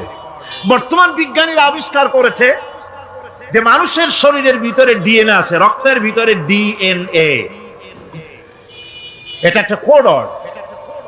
মানুষের রক্তের ভিতরে ডিএনএ আছে। যেমন তার ব্রেনের ভিতরে কতগুলি কোষ আছে, এক একটা কোষ এক এক ধরনের কাজ করে, অনুরূপ ভাবে তার শরীরের ভিতরে রক্তের ভিতরে ডিএনএ আছে। এই ডিএনএটা কি? এই ডিএনএটা হচ্ছে, এই ডিএনএ একটা কম্পিউটারের মতো কাজ করতেছে। লোকটা কি করবে, কোথায় যাবে, সে ভালো হবে মন্দ হবে কি হবে, সব তার ডিএনএ এর মধ্যে রেকর্ডকৃত আছে। এটা বোঝার জন্য একটা সুন্দর দৃষ্টান্ত দেওয়া যায়। যেমন এই কাগজটাকে আপনারা মনে করুন একটা গাড়ির একটা ব্লুপ্রিন্ট, একটা গাড়ির ব্লুপ্রিন্ট। এখানে লেখা আছে গাড়ি কিভাবে তৈরি হবে। এই কাগজটা নিয়ে ঘরের মধ্যে রেখে দিলেন, এখন এই কাগজটা থেকেই অটোমেটিক গাড়ির উইন্ডো তৈরি হলো, শিল তৈরি হলো, গাড়ির বডি তৈরি হলো, চেসিস তৈরি হলো, টায়ার তৈরি হলো, ইঞ্জিন তৈরি হলো, ব্যাটারি তৈরি হলো, পেট্রোল নিল, আর কোন রকমের ড্রাইভার ছাড়াই গাড়ি চলতে আরম্ভ করলো। এই কথাটা যদি মনের মাথার মধ্যে আনতে পারেন যে এটা কিভাবে হইতে পারে, এতে লেখা অনুযায়ী যেভাবে হওয়া যদি সম্ভব হয়, অনুরূপ ভাবে মানুষের রক্তের ভিতরে ডিএনএ এরা আবিষ্কার করেছে। এর ভিতরে মানুষের ভালো মন্দ, কোথায় যাবে কি করবে, সবকিছুর মধ্যে রয়েছে। কোরআনে কারীমে আল্লাহ রাব্বুল আলামিন, আমি গত বছরও বলছিলাম যে বিজ্ঞানের আবিষ্কার যত বাড়বে কোরআন বোঝা মানুষের জন্য তত সহজ হবে। কোন সুবহানাল্লাহ। কোরআন বোঝা মানুষের জন্য তত সহজ হবে। সুতরাং মানুষের গলার সাথে আল্লাহ পাক বলছেন যে একটা আমলনামা আমি ঝুলাই দিয়েছি তার গলার সাথে, সে যা করতেছে ওখানে সব লিপিবদ্ধ হচ্ছে, কম্পিউটারাইজড, কম্পিউটারের মতো এগুলি সব গ্রহণ করতেছে। এগুলি কিয়ামতের দিন তার সামনে হাজির করা হবে। কিয়ামতে যখন আমলনামা তার সামনে দিয়ে বলা হবে ইকরা কিতাবাকা কাফা বিনাফসিকাল ইয়াওমা আলাইকা হাসিবা, তাকে বলা হবে নিজের কর্মলিপি নিজেই পড়ো, আজ তুমি তোমার নিজের হিসাব নিতে যথেষ্ট। বন্ধুগণ, এই মাহফিলে যত লোক আমরা বসে আছি, আমরা আমাদের হিসাব নিতে যথেষ্ট না আরেকজন লাগবে? কোন আমরা যথেষ্ট কিনা? কথা বোঝেন নাই। আমি বলতে চেয়েছি এটা, আমরা যদি এখন চোখ বুঝে চিন্তা করি যে পিছনের জীবনে কি করেছি, মনে পড়বে নাকি পড়বে না? বলেন সবাই, পড়বে কি পড়বে না? ছোটবেলায় কবে পায়ের নিচে কাঁটা ফুটেছিল, কবে কোথায় আছাড় খেয়েছিলেন, কবে কার বেল তাল আম কাঁচা আম চুরি করে খেতে গিয়ে কিল খেয়েছিলেন, তারা খেয়েছিলেন, তাকে এখন মনে নাই? আছে। তাহলে কিল, ওই তাল বেল চুরি করতে গিয়ে যে কিলটা খাইছিলেন সেটাও মনে আছে, ভালো মন্দ সব মনে আছে। তাহলে কোন হোটেলের রুমে কি করছিলেন, কোন স্কুলে কোন কলেজে কি করছিলেন, তারপরে জীবনে ছোট বড় ঘটনাগুলি সব বুঝতে মনে পড়বে না? এবার হিসাব করেন, মনে যদি পড়ে এবার হিসাব করেন আপনি জান্নাতি না জাহান্নামী। আপনি আপনার নিজের হিসাব নেওয়ার জন্য যথেষ্ট। তাকে হিসাব করতে বলা হবে, তোমার হিসাব, তোমার নিজের হিসাব নেওয়ার জন্য তুমি যথেষ্ট, তোমার হিসাব তুমি নিজেই করো, এটা পড়ো। আর সেই কিয়ামতের দিন কোনো সাহায্যকারী মিলবে না। লান তানফাকুম আরহামুকুম ওয়ালা আওলাদুকুম ইয়াউমাল কিয়ামাহ। লান তানফাকুম, কিয়ামতের দিন কোনো ফায়দা হবে না, অবশ্যই কোনো ফায়দা হবে না, কোনো উপকারে আসবে না। কিয়ামতের দিন তোমার সন্তান, তোমার স্ত্রী, তোমার মাল, তোমার সম্পদ কোনো উপকারে আসবে না। কিয়ামতের ময়দানে সেদিন সব তোমার সাথে বিচ্ছেদ করবে, সব পালায় যাবে। সেখানে উৎকোষেরও কোনো কারবার নাই যে ঘুষ টুস দিয়া, ফেরেশতাদের কোন রকম বুঝবাজ দিয়া, আলাদা কোনো চোরাগলি পথ দিয়া একেবারে ফুট করে ভেস্তে চলে যাবেন, এমন কোনো সুযোগ নাই। অনেকে বলে, হুজুর এমন কিছু দোয়া শিখায় দেন যাতে ওই সব জেহাদ বোমা এগুলি খুব ভয় পাই, ওসব রাস্তা টাস্তা না, খুব সহজে কিছু দোয়া দুরূদ করিয়া আস্তে করে জান্নাতে চলে যাওয়া যায়, এরকম একটা দোয়া, এরকম একটা পথ বলে দেন। আমি বলি, ভাই এরকমের কোন চোরাগলি আমার রাসূল আবিষ্কার করতে পারেন নাই, আল্লাহর পয়গম্বরের ওই ধরনের কোন পথ আবিষ্কার করতে পারেন নাই। সেখানে কিয়ামতের দিন কাউকে উৎকোষ গ্রহণ করার কেউ নাই, উৎকোষ দেওয়া যাবে না। আর উৎকোষ দিবি না কি, আপনার কাছে কিছু নাইও, থাকলেও নেওয়ার কেউ নাই। এই দুনিয়ায় ফাঁকিবাজি করে বহুত কিছু করা যায়, কিন্তু কিয়ামতের মাঠে এগুলি কিছুই চলবে না। আল-ইয়াওমা লা ইয়ানফা'ু মালুন ওয়ালা বানুন, কিয়ামতের দিন ধন সন্তান সন্ততি আর সম্পদ কোনো কাজে লাগবে না। সেদিন শুধু আমল যদি ভালো হয় কাজে লাগবে, আমল খারাপ হবে সব শেষ হয়ে যাবে। আল্লাহ রাব্বুল আলামিন নবীজিকে ডেকে বলেছেন, নবী আপনি বলেন, কুল মা কুনতু বিদআম মিনার রাসূল, আপনি বলুন আমি কোন নতুন রাসূল নই, আমার আগে অনেক নবী রাসূল পৃথিবীতে এসেছেন, তারা বিদায় হয়ে গেছেন। আমি জানি না কিয়ামতের দিন আল্লাহ রাব্বুল আলামিন আমার সাথে কি ব্যবহার করবেন, আর আমি এও জানি না যে কোরআনে কারীমের মধ্যে আল্লাহ পাক এই পৃথিবীর বুকে যারা আরামের টাটকা সুখগুলি, আরামগুলি যারা বর্জন করে আল্লাহ রাব্বুল আলামিনকে বিশ্বাস করে যারা জীবন পরিচালনা করেছে, আল্লাহ পাক তাদের জন্য জান্নাত রেখেছেন এবং তাদের জন্য বলছেন, সাবিকু ইলা মাগফিরাতিম মির রাব্বিকুম ওয়া জান্নাতিন আরদুহা কাআরদিস সামাই ওয়াল আরদ উইদ্দাত লিল্লাযীনা আমানু বিল্লাহি ওয়া রাসূলিহি। আল্লাহ পাক বলেন, প্রতিযোগিতা করো আল্লাহর মাগফিরাত কামনার জন্য আর জান্নাতে যাওয়ার জন্য প্রতিযোগিতা করো, আল্লাহর রহমত পাওয়ার জন্য সৎ কাজের প্রতিযোগিতা করো, তাহলে আল্লাহ রাব্বুল আলামিন তোমাদেরকে ক্ষমা করবেন আর তোমাদের জন্য এমন জান্নাত দিবেন যেই জান্নাত আকাশের বিশালতার জমিনের বিশালতার মতো। এই বিরাট জান্নাত তোমাদেরকে দিবেন। এই জান্নাত চিরস্থায়ী সুখ এবং শান্তি জায়গা হবে। মাসালুল জান্নাতিল্লাতী উইদাল মুত্তাকুন ফিহা আনহারুম মিন মাইন গায়রি আসিনিন ওয়া আনহারুম মিন লাবানিন লাম ইয়াতাগায়্যার তা'আমুহু। আল্লাহ পাক বলছেন, জান্নাত আল্লাহ পাক ওয়াদা করেছেন মুত্তাকীদের জন্য। আল্লাহ পাক জান্নাত দিবেন, যে জান্নাতের ভিতরে রয়েছে মধুর প্রস্রবণ, রয়েছে দুধের প্রস্রবণ, রয়েছে সেখানে স্বচ্ছ পানীয় পানির প্রস্রবণ রয়েছে। এই সুন্দর জান্নাত, ঝর্ণা ধারা আল্লাহ পাক সৃষ্টি করেছেন, বাগ বাগিচা দিয়ে ভরে রেখেছেন জান্নাত। সেই জান্নাতে জান্নাত হবে এয়ার কন্ডিশন, রৌদ্রের তাপ হবে না সেখানে, রৌদ্রের খরতাপ হবে না সেখানে, ঠান্ডার প্রচন্ডতা থাকবে না। কিরকম হবে জায়গাটা?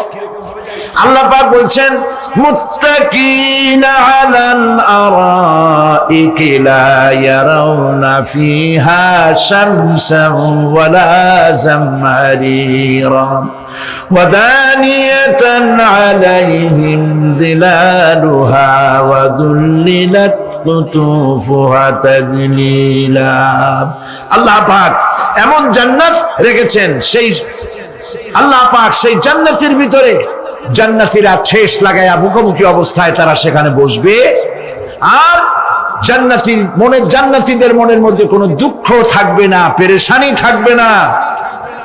পৃথিবীতে মানুষের দুঃখ থাকে, পেরেশানি থাকে, সেখানে কোনো দুঃখ আর পেরেশানি থাকবে না। সেই জায়গাটা হবে শীতাতপ নিয়ন্ত্রিত, না শীত না গরম, চির বসন্ত বিরাজ করবে। জান্নাতীরা সেখানে থাকবে। এই সুন্দর জান্নাত আল্লাহ পাক রেখেছেন মুত্তাকীদের জন্য। সুবহানাল্লাহ। কাফেরদের জন্য জান্নাত হবে, জাহান্নাম হবে চিরকাল। খালিদিনা ফিহা আবাদান, চিরকাল কাফেরেরা জাহান্নামে থাকবে। সর্বশেষ যে ব্যক্তি জাহান্নাম থেকে মুক্তি লাভ করবে তাকে আল্লাহ পাক বলবেন, ফেরেশতাদেরকে বলবেন, ও আমার ফেরেশতারা, আমার এই বান্দাকে জান্নাত এবং জাহান্নামের মাঝখানে রেখে দাও। জান্নাত এবং জাহান্নামের মাঝখানে লোকটি যখন থাকার জায়গা পাবে, সে জান্নাতের দিকে তাকায়া দেখবে আর কাঁদতে থাকবে।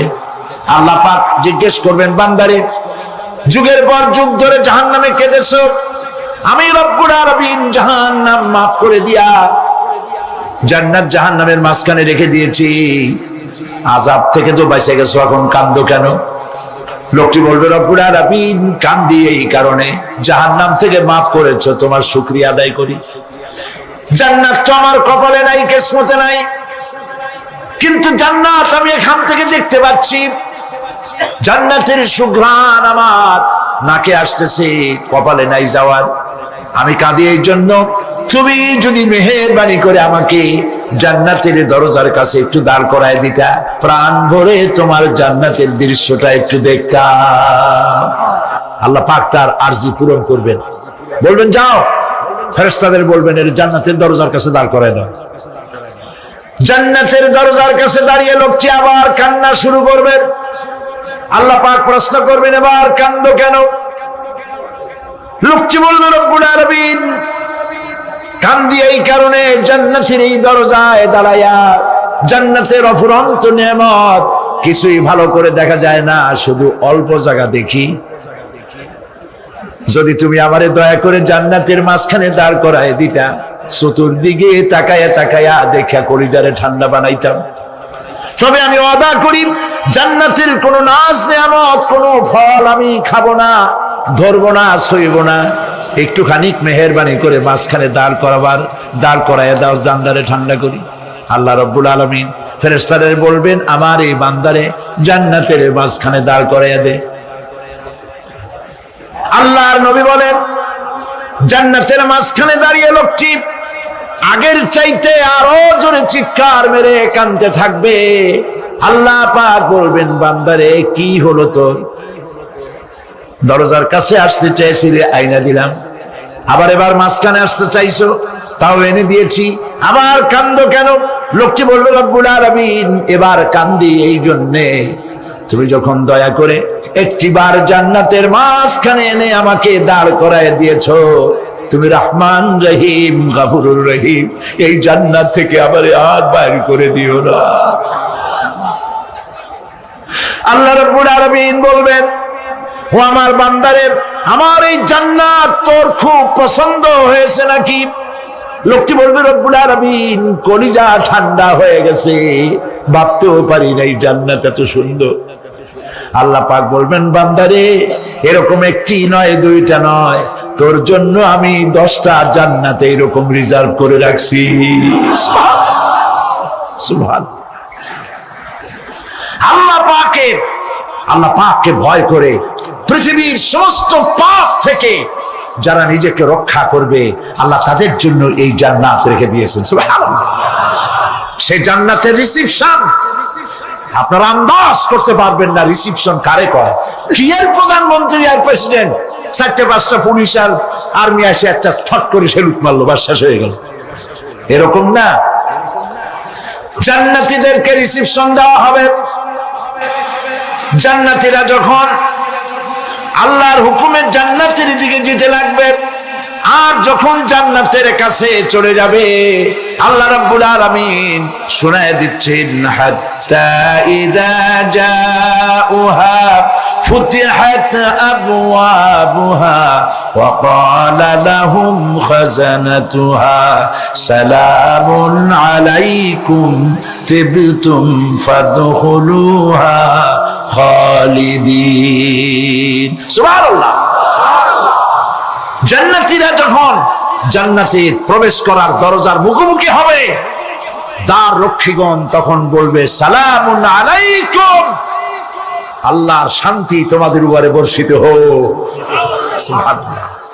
দুনিয়ার টাটকা টাটকা সুখগুলি দুই পা দিয়ে ঠেলে দিয়েছো, টাটকা সুখগুলি গ্রহণ করো নাই, হারাম খাও নাই, আল্লাহর দ্বীন কায়েমের জন্য রক্ত দিয়েছো, জীবন দিয়েছো, কষ্ট করেছো, আল্লাহকে ভয় করেছো। আমাদের সালাম গ্রহণ করো, জান্নাতের মধ্যে ঢুকে যাও চিরকালের জন্য। সুবহানাল্লাহ। আর বাইরে হওয়া লাগবে না, চিরকাল এই জান্নাতের মধ্যে তোমরা বসবাস করতে পারবে, আল্লাহ রাব্বুল আলামিনের ফেরেশতারা বলে দিবেন। জান্নাতের মধ্যে আল্লাহ পাক হুরদের সঙ্গে জান্নাতীদের বিয়ের ব্যবস্থা করে দিবেন। কোরআনে কারিমে আল্লাহ পাক বলেন, মুত্তাকিনা আলা সুরুজিম মাসফুফাতিন ওয়া যাওয়াজনাহুম বিহুরিন ঈন। সামনাসামনি ভাবে সাজানো সারি সারি আসন সমূহের উপর তারা ঠেস লাগায় বসে থাকবে, আর আল্লাহ রাব্বুল আলামিন হুরদের সাথে জান্নাতীদের বিয়ের ব্যবস্থা করে দিবেন। যেসব হুরের সঙ্গে বিয়ে হবে তাদের আল্লাহ পাক বিবরণ দিচ্ছেন কি রকম হবে তারা। লাম ইয়াতমিসহুন্না ইনসুন ওয়ালা জান। এর পূর্বে জিন এবং ইনসান এদেরকে কেউ স্পর্শ করে না। কি রকম তারা? কাআন্নাহুন্নাল ইয়াকুতু ওয়াল মারজান। যেমন ঝিনুকের ভিতরে মণিমুক্তা থাকে, এইভাবে আল্লাহ পাক তাদেরকে পবিত্র করে রেখে দিয়েছেন। আমার প্রিয় ভাইরা, আল্লাহ রাব্বুল আলামিন কোরআনে কারীমের ভিতরে বলেছেন, ফাবিআইয়ি আলা'i রাব্বিকুমা তুকাযযিবান। জান্নাত দান করে আল্লাহ পাক এবার জান্নাতীদেরকে সম্বোধন করে বলবেন, ইয়া ইবাদি লা খাউফুন আলাইকুমুল ইয়াওমা ওয়ালা আনতুম তাহজানুন। হে আমার বান্দারা, লা খাউফুন আলাইকুমুল ইয়াওম, আজ আর কোনো ভয় নাই। সুবহানাল্লাহ, সুবহানাল্লাহ। আজ আর কোনো ভয় নাই, কোনো চিন্তাও নাই, আরামে এই জান্নাতের মধ্যে বসবাস করো। এরপরে আল্লাহ পাক জিজ্ঞেস করবেন, ও আমার জান্নাতীরা, আমি যেসব ওয়াদা করছিলাম আমার ওয়াদা মোতাবেক সমস্ত নিয়ামত পেয়েছো? তারা বলবে, হ্যাঁ পেয়েছি, সব নিয়ামত আপনার ওয়াদা মোতাবেক সব পেয়েছি। আল্লাহ রাব্বুল আলামিন বলবেন, সব পাও নাই, ওয়ালাদাইনা মাজিদ, আমার কাছে আরো বেশি আছে। সুবহানাল্লাহ, আমার কাছে আরো বেশি আছে। জান্নাতীরা বুঝবে না সে আরো বেশিটা কি, এর থেকে আর বেশি কি। প্রিয় ভাই সব, নবী করিম সাল্লাল্লাহু আলাইহি সাল্লাম বলেছেন, জান্নাতের সুখ আর শান্তি কোন চোখ নাই যা দেখেছে, যা কোন অন্তঃকরণ নাই যা কল্পনা করতে পেরেছে। এই জান্নাত মুত্তাকিদের জন্য আল্লাহ রাখছেন। সুবহানাল্লাহ। জান্নাতীরা ভাবতেও পারবে না সেই নিয়ামতগুলি কি। প্রিয় ভাই সব, সেই মুহূর্তে আল্লাহর নবী মুহাম্মদুর রাসূলুল্লাহ সাল্লাল্লাহু আলাইহি ওয়াসাল্লাম বলবেন, রব্বুল আলামিন, আমার উম্মতেরা জান্নাতীরা বুঝতে পারে নাই আপনার কাছে কি নিয়ামত আরো বেশি আছে। আমার এই উম্মতেরা জান্নাতীরা আপনার ওয়াদা মোতাবেক সব পেয়েছে, কিন্তু একটি জিনিস এখনো তাদের কিসমতে হয় নাই। সেই জিনিসটা হলো যারা তার রবকে না দেখে শুধু কোরআন আর হাদিসের কথা শুনে আরবের ঘুম হারাম করে তাহাজ্জুদের নামাজ আদায় করেছিল, চোখের পানি ফেলেছিল, যারা জান্নাত দেখে নাই, জাহান্নাম দেখে নাই, আপনাকে ভয় করে যারা জীবন পরিচালনা করেছিল, যারা আপনাকে দেখে নাই, না দেখে শুধু কোরআন হাদিস বিশ্বাস করে যারা অকাতরে নিজেদের জীবন বিলায় দিয়েছিল, এই জান্নাতীরা এখন পর্যন্ত তার রবকে দেখতে পারে নাই। আল্লাহ রাব্বুল আলামিন তার সামনে থেকে 70,000 পর্দা সরে যাবে। আল্লাহ পাক বান্দাদের আরজি পুরা করার জন্য জান্নাতীদের সামনে তিনি জালোয়া ফরজ হবে। কোরআন শরীফের ভিতরে আল্লাহ পাক বলেন, জান্নাতীরা তারা আল্লাহর দিকে, জান্নাতীরা তার রবের দিকে তাকিয়ে থাকবে, আর রব তার বান্দাদের দিকে তাকায়া থাকবে। প্রাণ ভরে জান্নাতীরা রবকে দেখবে, সুবহানাল্লাহ, আল্লাহ পাককে দেখবে। প্রাণ খুলে আজ দোয়া করি রব্বুল আলামিন, জান্নাতের যেই পরিবেশে, যেই জায়গায় তুমি দয়া করে তোমার গোলামদেরকে তুমি নিজেই দর্শন দিবে, দেখা দিবে। মনিব গো, ও আমাদের রব, আজ এই বিশাল জনসমুদ্র নিয়ে তোমার দরবারে আবেগ ভরা কণ্ঠে বলি, যেই অনুষ্ঠানটি তুমি এমন মুবারক অনুষ্ঠান করবে যেখানে তুমি জান্নাতীদেরকে দেখা দিবে, ওই জান্নাতের কোন একটি, ওই অনুষ্ঠানের কোন একটি কোনায় কানায় আমাদেরকেও দাঁড় করাইয়া দেখার তো।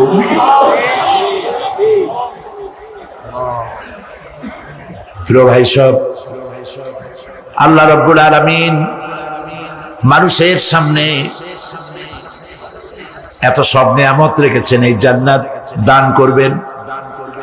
এরপরে আল্লাহ রাব্বুল আলামিন কোরআনে কারীমের মধ্যে বলেছেন, রব্বিস সামাওয়াতি ওয়াল আরদি ওয়া মা বাইনাহুমার রাহমানি লা ইয়ামলিকুনা মিনহু খিতাবা। এসব পুরস্কার রয়েছে তোমাদের সেই রবের পক্ষ থেকে যিনি আকাশ আর জমিনের মালিক। সুবহানাল্লাহ বলবেন না? যার সামনে কথা বলার ক্ষমতা কারো হবে না। এটি একটি মারাত্মক কথা। কিয়ামতের দিন আল্লাহর দরবারে কেউ কথা বলতে পারবে না আল্লাহর নির্দেশ ছাড়া। একটি আকীদা পরিষ্কার করে নিয়ে যান আপনাদের, সে আকীদাটা এভাবে পরিষ্কার করুন, কোন পীর সাহেব, কোন খাজা বাবা, কোন মাওলানা, কোন মুহাদ্দিস, কোন বুজুর্গ আপনাকে সুপারিশ করতে পারবে না যদি না আল্লাহ পাক তাকে কথা বলার তৌফিক না দেন। মনে থাকবে এটা। আয়াতুল কুরসির ভিতরে আমরা পড়ি, মান যাল্লাযী ইয়াশফাউ ইনদাহু ইল্লা বিইযনিহি। আল্লাহ পাক বলেছেন কিয়ামতের দিন আল্লাহর দরবারে কার সাহস আছে কথা বলতে পারে? মান যাল্লাযী ইয়াশফাউ ইনদাহু ইল্লা বিইযনিহি। আল্লাহর ওয়ার্ডার ছাড়া, হুকুম ছাড়া আল্লাহর সামনে কথা বলার সেদিন কেউ থাকবে না। সুবহানাল্লাহ। কেউ কথা বলতে পারবে না। সুপারিশ করতে হবে আল্লাহ যারে বলেন তুমি করো, অমুকের জন্য করো, সেই ব্যক্তি শুধু তার জন্যই করতে পারবে, আর কেউ কথা বলতে পারবে না। সেই কঠিন হাসরের ময়দান, যেদিন শুধুমাত্র আল্লাহ পাক কথা বলবেন, আর যারে বলতে বলবেন সেই কেবলমাত্র বলতে পারবে। সুপারিশ এটি আল্লাহ পাক কিয়ামতে পারমিশন দিলে বলা যাবে। হযরত ইব্রাহিম আলাইহিস সালাম কিয়ামতের দিন তার নিজের পিতা সম্পর্কে সুপারিশ করবেন, রব্বুল আলামিন আমার আব্বার জন্য সুপারিশ করতেছি, মেহেরবানি করে জাহান্নাম থেকে তারে আপনি রক্ষা করুন। আল্লাহ রব্বুল আলামিন বলবেন, ইব্রাহিম তোমার সুপারিশ মঞ্জুর হবে না। প্রিয় ভাই সব, একটু মাথা খাটান, চিন্তা করেন। জাতির পিতা। কে জাতির পিতা? চিল্লায় বলুন, কলিজা সাফ করে ফেলুন। মুসলমানদের জাতির পিতা হাফিজ হাবিব কেউ হতে পারে না।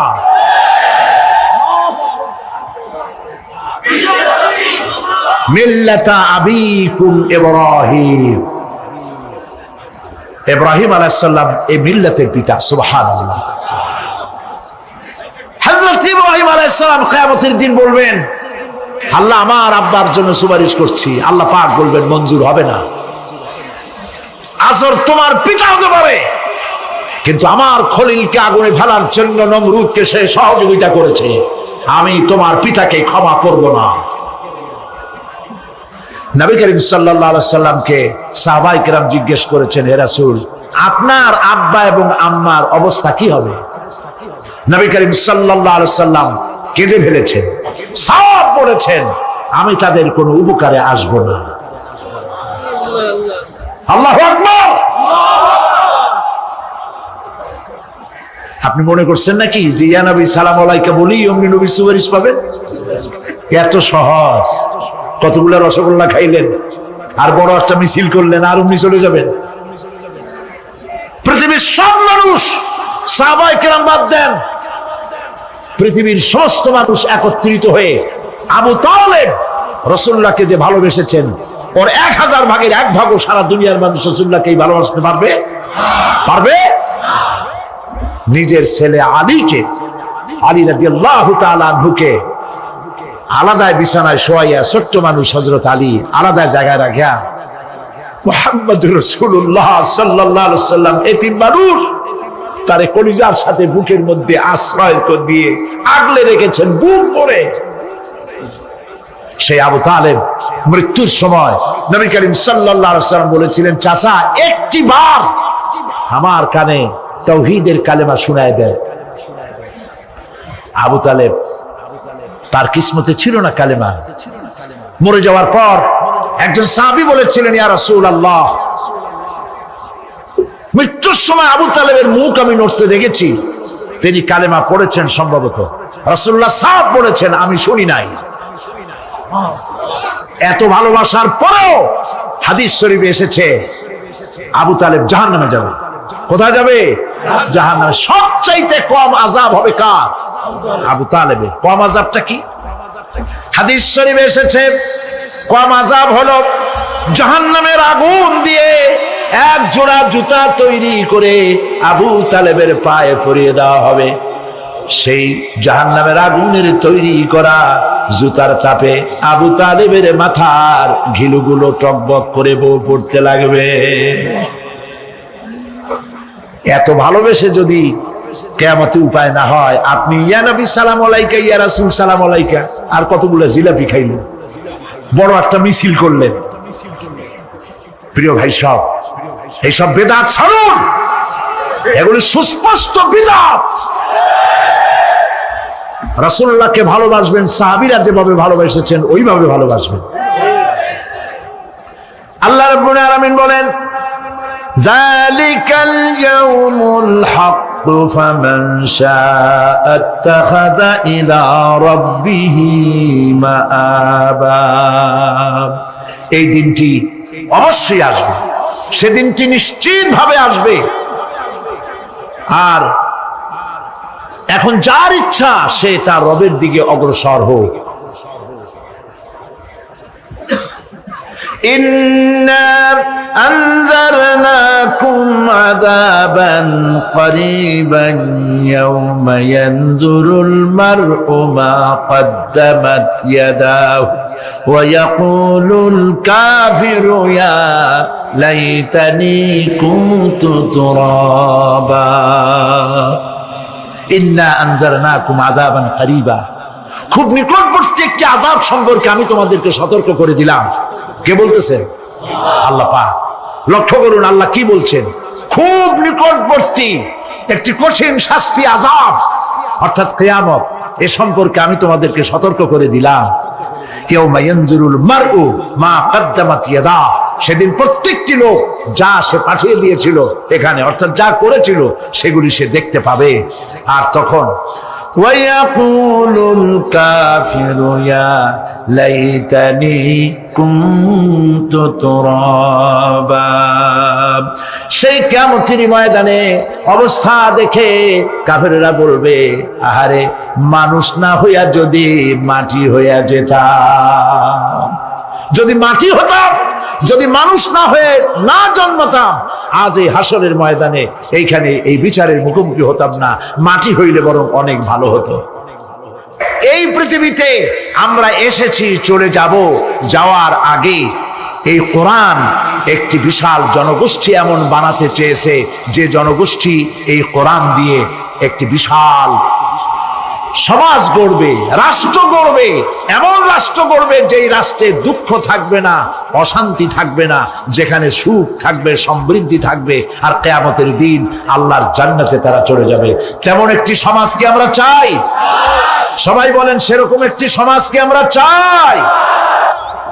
প্রিয় ভাই সব, কিয়ামতের দিন আমরা যেতে চাই জান্নাতে। কোথায় যেতে চাই বলেন? জোরে বলেন। এই জান্নাতে যাওয়ার জন্য দুইটা কাজ করতে হবে। কয়টা কাজ? আল্লাহ রাব্বুল আলামিন বলেন, ফামান কানা ইয়ারজু লিকাআ রাব্বিহি ফালইআমাল আমালান সালিহান ওয়া লা ইউশরিক বিইবাদাতি রাব্বিহি আহাদা। আল্লাহ পাক বলেন, যে বাজারা আমার সঙ্গে দেখা করতে চায় কিয়ামতে, দুইটা কাজ করা লাগবে। বলেন কয়টা কাজ? একটা হলো নেক আমল। কি আমল বলেন? নেক আমল। নেক আমল কারে বলে? নেক আমল করতে হলে আবার দুইটা শর্ত লাগে। এক নম্বরে কাজটা করতে হবে আল্লাহরে খুশি করার জন্য। কারে খুশি করার জন্য? একটা মাদ্রাসা বানাইছি যাতে লোকেরা বলে যে বড় একটা মাদ্রাসা বানাইছে, এই জন্য মাদ্রাসা বানাবেন, মসজিদ বানাবেন, হসপিটাল বানাবেন, যা কিছু করেন নিয়ত হবে আল্লাহকে খুশি করা। নিয়ত হবে কারে খুশি করা? আল্লাহ পাককে খুশি করা। এই হলো নেক আমলের প্রথম শর্ত। কাজ হবে আল্লাহকে খুশি করার জন্য। দুই নম্বরে কাজটি হতে হবে সুন্নতে নববী সাল্লাল্লাহু আলাইহি ওয়াসাল্লামের উপরে। মনে থাকবে, দাড়ি রাখবো। কেন রাখবো? রাসূলের সুন্নাত। রাখবো কারে খুশি করার জন্য? আল্লাহকে খুশি করার জন্য। রাখবো কার মতো? রবীন্দ্রনাথের মতো, কার্ল মার্কসের মতো, কবির মতো নয়। রাখতে হবে কার মতো? নবীর মতো। বুঝে নেন, কাজটা হতে হবে আল্লাহকে খুশি করার জন্য। দুই নম্বরে কাজটা হতে হবে সুন্নতে নববী সাল্লাল্লাহু আলাইহি ওয়াসাল্লামের উপরে হতে হবে। তাহলে এই হলো এক নম্বর। জান্নাতে যাওয়ার জন্য, আল্লাহর সাথে দেখা করার জন্য এক নম্বরের কাজ হলো নেক আমল। বলেন এক নম্বরের কাজ কি? দুই নম্বরের কাজ ওয়ালা ইউশরিক বিইবাদাতি রাব্বিহি আহাদা। আল্লাহ রাব্বুল আলামিনের ইবাদতের সাথে কাউকে শরীক স্থাপন করা যাবে না। আমরা যারা মুসলমান, অধিকাংশ মুসলমান শিরকের ভিতরে মুবতালা হয়ে আছে। বিশ্বাস করেন কিনা বলেন? কাফেররা তো মুশরিক আছেই, ওরা তো মুশরিক আছেই, কিন্তু আমরা মুসলমানেরা আমাদের আমলের মধ্যে, আমাদের অজান্তে সবের নিয়তে অনেক শিরক আমরা করে বসি। নাউজুবিল্লাহ। বলেন নাউজুবিল্লাহ। এই জন্য আমি বারবার সতর্ক করি, নিজেকেও করি, আপনাদেরকেও করি। এই কারণে করি, শিরকের গুনাহ আল্লাহ মাফ করবেন না। ইন্না শিরকা লাযুলমুন আযীম। শিরক মস্ত বড় অপরাধ, জুলম, আল্লাহ মাফ করবেন না। আল্লাহর কাছে কান্দে কান্দে মাফ চাওয়া লাগবে যে আল্লাহ শিরক থেকে আমাকে রক্ষা করো, বাঁচাও। অনেক গোপন শিরক আছে। মাজারে যান, পীর সাহেবের কাছে যান, মনে যদি নিয়ত থাকে উনি ফু দিলে আমি ভালো হবই, উনি তাবিজ দিলে আমার বাচ্চা হবেই, উনি আমারে দয়া করলেই আমার ব্যবসায় উন্নতি হবেই, এইটার নাম শিরক। এটার নাম কি? ওয়াইজা সাআলতা ফাসআলিল্লাহ ওয়াইজা ইসতাআনতা ফাসতাইন বিল্লাহ। যা বলার আল্লাহরে বলো, আর যা চাওয়ার কার কাছে চাও? চিল্লায় বলেন। কলিজাটাকে পরিষ্কার করে দেন আজকের মাহফিলে। এই কলিজায় কারো প্রতি কোনো ভয় রাখবো না আল্লাহ ছাড়া। ভয় করবো কারে বলেন? মহব্বত আল্লাহ ছাড়া, এত বেশি মহব্বত আর কাউকে করব না। আল্লাহ তাআলা আমাদের কলিজায় তোমার ভয় এবং মহব্বত দিয়ে ভরে দাও। রাসূলের মহব্বত দিয়ে আমাদের দিলকে ভরে দাও। বিশ্বাস করুন ভাই সাহেব, কোরআন শরীফ আমার সামনে, বিশ্বাস করুন। দেশি পীর, বিদেশি পীর, খাজা বাবা দেশি এবং বিদেশি, কেউ আপনার ভাগ্য বদলাই দিতে পারবে না। এই পিছনে দৌড়ায় দৌড়ায় কোনো লাভ নয়। এতক্ষণ মসজিদের ভেতরে বসে আল্লাহর কাছে কাঁদেন। ওয়াকালা রাব্বুকুম উদউনি আস্তাজিব লাকুম। তোমার রব বলেছে আমারে ডাকো, আমি ডাকের সাড়া দিয়ে দেব। সুবহানাল্লাহ। আর আল্লাহ বলেছেন আমার ইবাদতের সাথে কাউকে শরীক করবে না। খবরদার। আলাইসাল্লাহু বিকাফিন আবদা। আল্লাহ প্রশ্ন করছেন, আলাইসাল্লাহু বিকাফিন আবদা, আমি কি আমার বান্দার জন্য যথেষ্ট নই? চিল্লায় বলুন অবশ্যই যথেষ্ট। আবার বলেন অবশ্যই যথেষ্ট। কলিজা সাফ করে ফেলেন। সম্রাট শাহজাহান, দিল্লির সম্রাট, হাবিজাবি সম্রাট না, দিল্লির সম্রাট। এখন কোথায়? কবরের মধ্যে।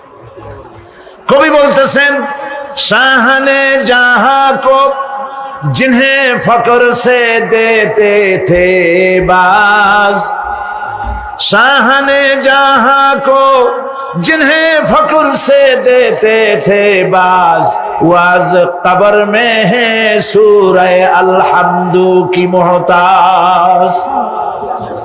সারা ভারতবর্ষ যারা ট্যাক্স দিয়ে নিজেকে সৌভাগ্যবান বলে মনে করত, সে আজ কবরের মধ্যে ভিক্ষুকের মতো সূরা আলহামদুর মতো একটি সূরার মুহতাজ হয়ে ভিক্ষুকের মতো শুয়ে আছে। সম্রাট শাহজাহান মসজিদে বসে আছে, এক ফকির ঘুরতেছে। লোকেরা কয় ছোটবেলা থেকেই তোমারে খয়রাত করতে দেখলাম, ভিক্ষা কি জীবনেও যাবে না তোমার? লোকটি বলছে আমি ভিক্ষা করবো ছাড়া আমার উপায়টা কি? এই লোকটি আমি ভিক্ষা করা ছাড়া করবো কি? লোকেরা তো আমার 60 টাকা 50 টাকা 100 টাকা দেয় না, 4 আনা 5 আনা 1 টাকা এই আমার দেয়, এ দিয়ে আমি বড় লোক হবো কেমন? লোকটি বলছে আচ্ছা দেখো, তুমি তো জায়গা মতো যাইতে পারো না, বাদশার কাছে যাও, এমন যাওয়া দেবে জীবনে আর খয়রাত করা লাগবে না। তো বাদশার কাছে কি খয়রাতি যাইতে পারে কোনোদিন? হ্যাঁ এখন পারবা। কেমনে? সম্রাট শাহজাহান এখন একা একা মসজিদে আছেন।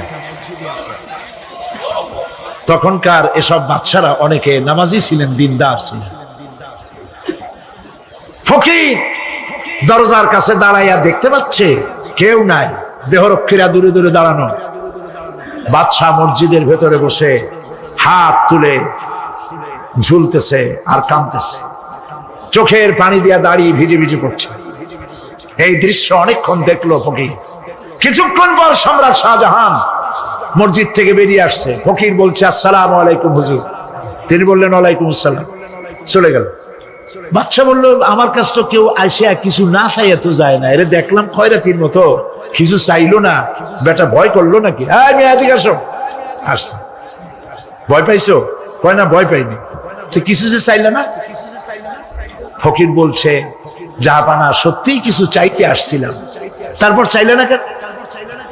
ফকির বলছে জাহাপানা সারা জীবন ভিক্ষা করেছি, আর আজ দিল্লির সম্রাটের কাছে বেশি পাওয়ার লোভে এসেছি না, কিন্তু আপনার দশা দেখা আমার জ্ঞানের চোখ খুলে গেছে। আমি লক্ষ্য করে দেখলাম আমি সম্রাটের কাছে চাইতে এসেছি, হাত তুলি নাই, বিনয় প্রকাশ করি নাই, চোখের পানি ফেলি নাই, কিন্তু লক্ষ্য করে দেখলাম দিল্লির সম্রাট আমার চাইতেও বড় ভিক্ষুকের মতো। আবার কোন সম্রাটের কাছে হাত তুলে কান্দে? আমার জ্ঞানের চোখ খুলে গিয়েছে, আমি বুঝতে পেরেছি সম্রাট কান্দে যেই সম্রাটের কাছে, তারে ছাড়া আর কারো কাছে জীবনে চাইব না। এই কথাই সূরা ফাতিহায় প্রত্যেকদিন পড়ি, বুঝি না কি পড়ি। ইয়াকা না'বুদু ওয়া ইয়াকা নাস্তাঈন। আয় আল্লাহ, একমাত্র তোমার গোলামি করি আর তোমার কাছে সাহায্য চাই, তুমি ছাড়া কারো কাছে সাহায্য চাই না। কলিজা সাফ করুন। কোন মরা পীর, কোন জিন্দা পীর আপনার মনের আশা পুরা করতে পারবে না, পারবে না, পারবে না।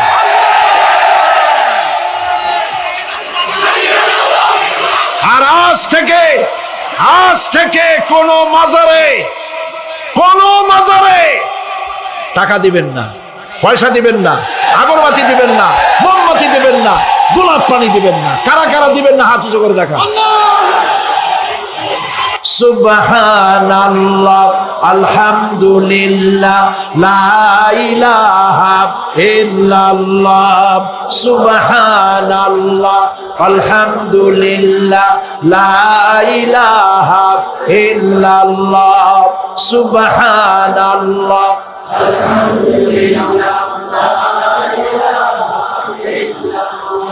লা ইলাহা ইল্লাল্লাহ, মুহাম্মাদুর রাসূলুল্লাহ। আল্লাহুম্মা আমিন। রব্বানা যালামনা আনফুসানা ওয়া ইন লাম তাগফির লানা ওয়া তারহামনা লানাকুনান্না মিনাল খাসিরিন। রব্বুল আলামিন, তাম পৃথিবীর মাটির নিচে যত মুমিন মুমিনাত শুয়ে আছে, আল্লাহ কবরগুলি কি জান্নাতের টুকরা বানায়া দাও। আয় আল্লাহ তাআলা, এই মুহূর্তে মনে পড়ে গেল আমাদের মা বাপের কথা। রব্বুল আলামিন, আমাদের আব্বা জান কত বছর আগে দুনিয়া থেকে বিদায় হয়ে গেল, নাম ধরে আর কেউ ডাকে না। কত কষ্ট করেছে, ধান বিক্রি করে, সুপারি বিক্রি করে, নিজের পেটে না দিয়া নিজের ভালো জামা না বানাইয়া আমাদের লেখাপড়া শিখাইছে, বাড়িঘর বানালো। আর একদিন তোমার ডাকে সাড়া দিয়া চলে গেল। যুগের পরে যুগ চলে গেল, বাপের মুখ আর দেখি না। আল্লাহ তাআলা, আমাদের আব্বা জান যাদের দুনিয়া থেকে বিদায় হয়ে গেছে, কবরটাকে বেহেশত বানায় দাও। তুমি সম্রাটের সম্রাট, তুমি রাজাধিরাজ। তোমার মহব্বত ছাড়া কোনো মহব্বত যেন কলিজায় থাকে না মাবুদ। তোমাকে ছাড়া কাউকে যেন ভয় করি না মাবুদ। সারা জীবন শিরক আর বিদআত থেকে আমাদের তুমি বাঁচাও। আল্লাহ, তোমার জাহান্নামকে আমরা ভয় পাই। আল্লাহুম্মা আজিরনা মিনান নার, আল্লাহুম্মা আজিরনা মিনান নার, আল্লাহুম্মা আজিরনা মিনান নার। রব্বানা তাকাব্বাল মিন্না ইন্নাকা আনতাস সামিউল আলিম ওয়া তুব আলাইনা ইন্নাকা আনতাত তাওয়াবুর রহিম। সুবহানা রাব্বিকা রাব্বিল ইজ্জাতি আম্মা ইয়াসিফুন ওয়া সালামুন আলাল মুরসালিন ওয়ালহামদুলিল্লাহি রাব্বিল আলামিন। ওয়াজআল আখিরা কালামিনা ইনদাল মাউত লা ইলাহা ইল্লাল্লাহ মুহাম্মাদুর রাসূলুল্লাহ। কিয়ামতের দিন আল্লাহ পাক তোমাদের সাথে কি ব্যবহার করবেন।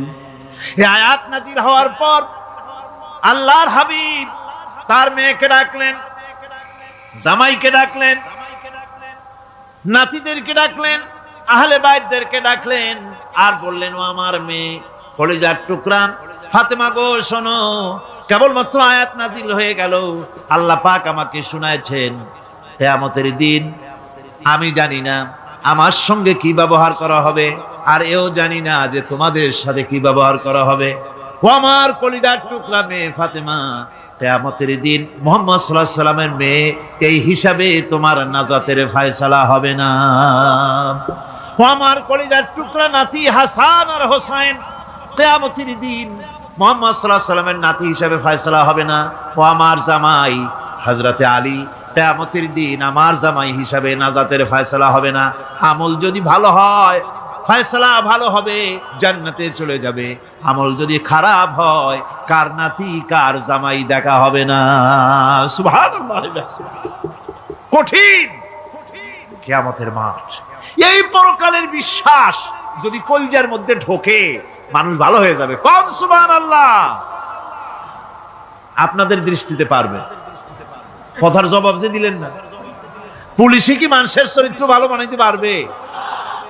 পুলিশের চরিত্র ভালো বানাবে কেনা, সেটাই তো কথা। মানুষের চরিত্র যাতে ভালো থাকে, মানুষের জন্য খারাপ কাম না করে সেজন্য পুলিশ। পুলিশ যাতে খারাপ কাম না করে সেজন্য আরো একটা ডিপার্টমেন্ট আছে না? তারা যাতে খারাপ কাজ না করে সেজন্য আর একটা আছে। এন্টি করাপশনের আবার এন্টি করাপশন আছে, তার উপর আবার এন্টি করাপশন আছে। এন্টিটার অভাব নাই। সুতরাং পুলিশ দিয়া, বিডিআর দিয়া, আর্মি দিয়া মানুষের, দেশের, জাতির চরিত্র ভালো বানানো যায় না। রাসূলুল্লাহ এ দিয়ে বানান না, এটা ইসলামের নিয়ম নয়। পুলিশ দিয়া, আর্মি দিয়া দেশের মানুষের চরিত্র ভালো বানানো যায় না। চরিত্র ভালো বানানো যায় কেবলমাত্র পরকালের ভয় দিয়া। কি কিসের ভয় দিয়া? ওই যে মক্কার জীবনে ওই সমস্ত মানুষগুলি যারা চুরি করত, ডাকাতি করত, জেনা করত, বদমাশি করত, যারা শয়তানি করত, যারা মানুষকে খুন করত, এই মানুষগুলি এত ভালো হয়ে গেল।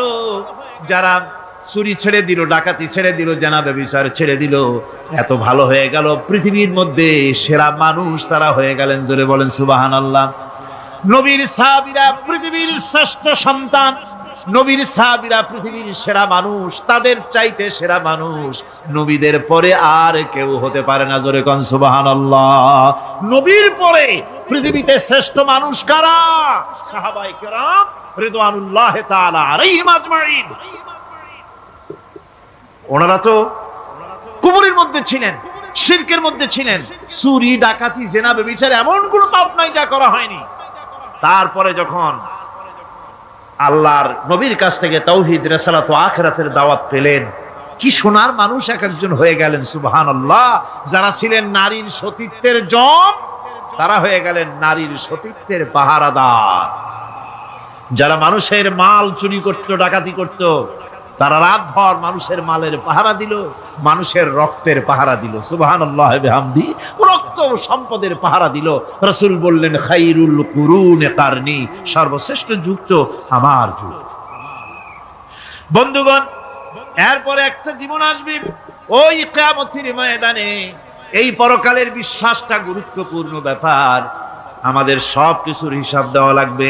আল্লাহ পাক বলেন ইন্নাস সামআ ওয়াল বাসারা ওয়াল ফুআদা কুল্লু উলাইকা আনহু মাসউলা। নিঃসন্দেহে মানুষের শ্রবণ শক্তি, দর্শন শক্তি এবং তার অন্তঃকরণের কল্পনা সম্পর্কে আল্লাহ রাব্বুল আলামিনের কাছে জিজ্ঞাসিত হতে হবে। কান দিয়া কি করেছিলা, চোখ দিয়া কি করেছিলা, মুখ দিয়া কি করেছিলে, হাত দিয়ে কি করেছিলে, সবকিছুর জবাব আল্লাহ রাব্বুল আলামিনের কাছে দিতে হবে। সবটার জবাব দিতে হবে, কোনো কিছু বাদ যাবে না। এমনকি মনের ভিতরে যে কল্পনা আমরা করি, এই কল্পনার হিসাবও আল্লাহর দরবারে দিতে হবে। কোরআনে কারীম বলছেন ওয়া ইন তুবদু মা ফি আনফুসিকুম আও তুখফুহু ইউহাসিবকুম বিহিল্লাহ। মনের ভিতরে তুমি যেটা কল্পনা করো সেটা প্রকাশ করো, অথবা তুমি গোপন রাখো, যাই তুমি করো না কেন আল্লাহ রাব্বুল আলামিন এর হিসাবও তোমার কাছে নেবেন। ফায়াগফিরু লিমান ইয়াশাউ ওয়া ইউআযযিবু মান ইয়াশাউ ওয়াল্লাহু আলা কুল্লি শাইইন কাদির। মহান আল্লাহ পাক বলেন, করার পর তোমার মনের ভিতরে কি কল্পনা করেছিলে ওইটার হিসাব আমি নেব। হিসাব নেওয়ার পর যারে খুশি ক্ষমা করে দেব, যাকে খুশি শাস্তি প্রদান করব। সবকিছুর উপরে আল্লাহ রাব্বুল আলামিন শক্তিমান, সব তিনি করতে পারেন, সমস্ত কুদরত রয়েছে তার। সুতরাং মানুষদেরকে, আল্লাহর বান্দাদেরকে বিশ্বাস করতে হবে যে আমার কোনো কথা বাদ যাবে না, কথাগুলি রেকর্ড হচ্ছে, কথা রেকর্ড হচ্ছে। আমি যে ওয়াজ করতেছি এই কথাগুলি রেকর্ড হচ্ছে নাকি হচ্ছে না? অনেক টেপ রেকর্ডার রেকর্ড হচ্ছে, অডিও ভিডিও হচ্ছে। আজ থেকে 50 বছর পর যদি এই রেকর্ড বাজানো হয়, আমাকে যদি বলা হয় যে আপনি অমুক জায়গায় অমুক কথা বলেছেন, আমি যদি বলি না আমি কথা বলি নাই, তারপরে যদি রেকর্ড বাজানো হয়, তাহলে আমি কথা যে বলি নাই যদি বলি, তাহলে এটা ধরা পড়বে না? সেখানে ধরা পড়বে না? তাহলে এই মানুষের কথা প্লাস্টিকের ফিতায় রেকর্ড করে 50 বছর, 100 বছর, 200 বছর, 500 বছর যদি প্লাস্টিকের ফিতায় এটাকে চলচ্চিত্র করে অথবা টেপ রেকর্ডারে করে যদি ধরে রাখা যায়, এই বুদ্ধিটা কে দিলেন কন্ত দেখি? সবাই কন্যা বুদ্ধিটা দিলেন কে? যে আল্লাহ রাব্বুল আলামিন মানুষের মাথায় বুদ্ধি দিলেন, যার দ্বারা সে মানুষের কথাবার্তা অ্যাক্টিভিটি সব ধরে রাখতে পারে। সে আল্লাহ রাব্বুল আলামিন বুঝি আপনার আমার কথা এবং আপনার আমার অ্যাক্টিভিটিসকে তিনি বুঝি ধরে রাখতে পারবেন না কিয়ামত পর্যন্ত? পারবেন কি না? সেজন্য রাব্বুল আলামিন বলেন, মা ইয়ালফিযু মিন কাওলিন ইল্লা লাদাইহি রাকীবুন আতীদ। সমস্ত কথা রেকর্ড হচ্ছে। সুবহানাল্লাহ কোন জোরে! সমস্ত কথা রেকর্ড হচ্ছে, একটা কথাও বাদ যাবে না। মুখ আছে বলেই কথা বলবেন তা না, হিসাব করে কথা বলতে হবে। গীবত গাওয়া যাবে না, মিথ্যা কথা বলা যাবে না, মিথ্যা ওয়াদা করা যাবে না। মিথ্যা ওয়াদার তো মৌসুম এসে গেছে। কি কোন বোঝেন কথা? হ্যাঁ, মিথ্যা ওয়াদার মৌসুম এসে গেছে। এখন মৌসুমে বাহার, মিথ্যা বলার। কত সুন্দর সুন্দর ওয়াদা, সোনা দিয়া রাস্তা বানায় দেবো। অভুক্ত মানুষদের বলা হয় না খেয়ে মরবেন না, কিন্তু কি খেয়ে মরবে তাও কয়। আমরা যদি যাইতে পারি তাহলে মটকির মতো রসগোল্লা বানাই, গরুর গাড়ির চাকার মতো জিলাপি বানাই, খাইতে গিয়ে হা করে চিত হয়ে থাকবে। কত রঙিন রঙিন কথা। মিথ্যা ওয়াদার সময় এসেছে। ভাইরা আমার,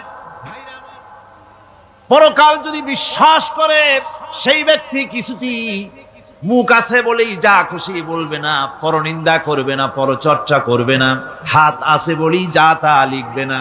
ঘটনা হইল একটা, লিখলো আর একটা। কলম একটা আছে বলেই যা খুশি তা লেখা যায় না, মুখ আছে বলেই যা খুশি তা বলা যায় না, চোখ আছে বলেই যা খুশি তা দেখা যায় না। গরু খাওয়া জায়েজ করা হয়েছে বলে গরুর লেজ থেকে মাথা পর্যন্ত পাইকারি দরে সব খাওয়া যায় না। গরু খাওয়া হারাম না হালাল? হালাল। পাইকারি দরে লেজ থেকে মাথা পর্যন্ত সব খাওয়া হালাল না। ওর মধ্যে আল্লাহ কিছু হারাম রেখে দিছে, সেগুলোকে বাইসে খাইতে হবে। আল্লাহ দেখতে চান পাইকারি দরে জমের খাওয়া খাও না আমার হারাম গুলি বাদ দিয়া খাও, নিষেধ করা গুলি বাদ দিয়া খাও। মুখ আছে বলেই যা খুশি তা বলা যাবে না, কান আছে বলেই যা খুশি তা শোনা যাবে না, চোখ আছে বলেই যা খুশি তা দেখা যাবে না, হাত পা আছে বলেই যা খুশি তা করা যাবে না। সবটার পেছনে আল্লাহ রাব্বুল আলামিনকে ভয় করা লাগবে। মহান আল্লাহ রাব্বুল আলামিন বলে, বান্দারে তোমার সমস্ত কার্যাবলী এমনকি তোমার চাহনিটা পর্যন্ত কার দিকে কি নিয়তে তাকায়ছো কেউ জানে না, আমি আল্লাহ রাব্বুল আলামিন জানি। وَيَعْلَمُ خَائِنَةَ الْأَعْيُنِ وَمَا تُخْفِي الصُّدُورُ। তোমার অন্তঃকরণ কি জিনিস গোপন করে আর তোমার চক্ষু কি লুকোচুরি খেলে আমি টের পাই। সুবহানাল্লাহ বিহামদি। চশমার ফাঁক দিয়া কি দেখো, কারে দেখো, কি নজরে দেখো, সানগ্লাস পরিয়া কেউ ঠিক পায় না, আমি ঠিক পাই। সুবহানাল্লাহ, জোরে কান সুবহানাল্লাহ।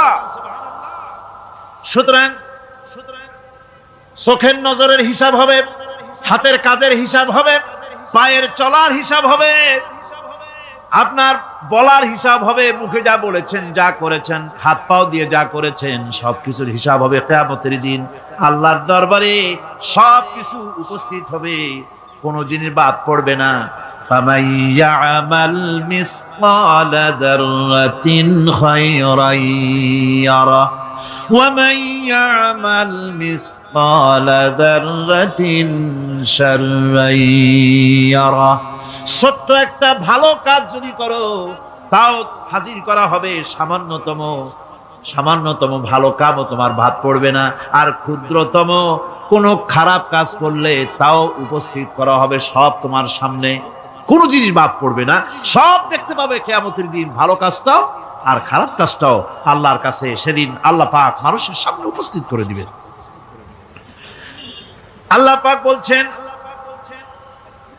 সেদিন এই জমিন তার ভিতরে যা লুকায়িত ছিল জমিন সব বের করে দেবে। কান্নাহুম জারাদুম মুনতাশির, টিড্ডি ফড়িংগুলি পোকাগুলি মাটির থেকে যেমন বেরোয়, এ মাটির ভিতরে যা আছে কিয়ামতের দিন সব মাটি বের করে দেবে।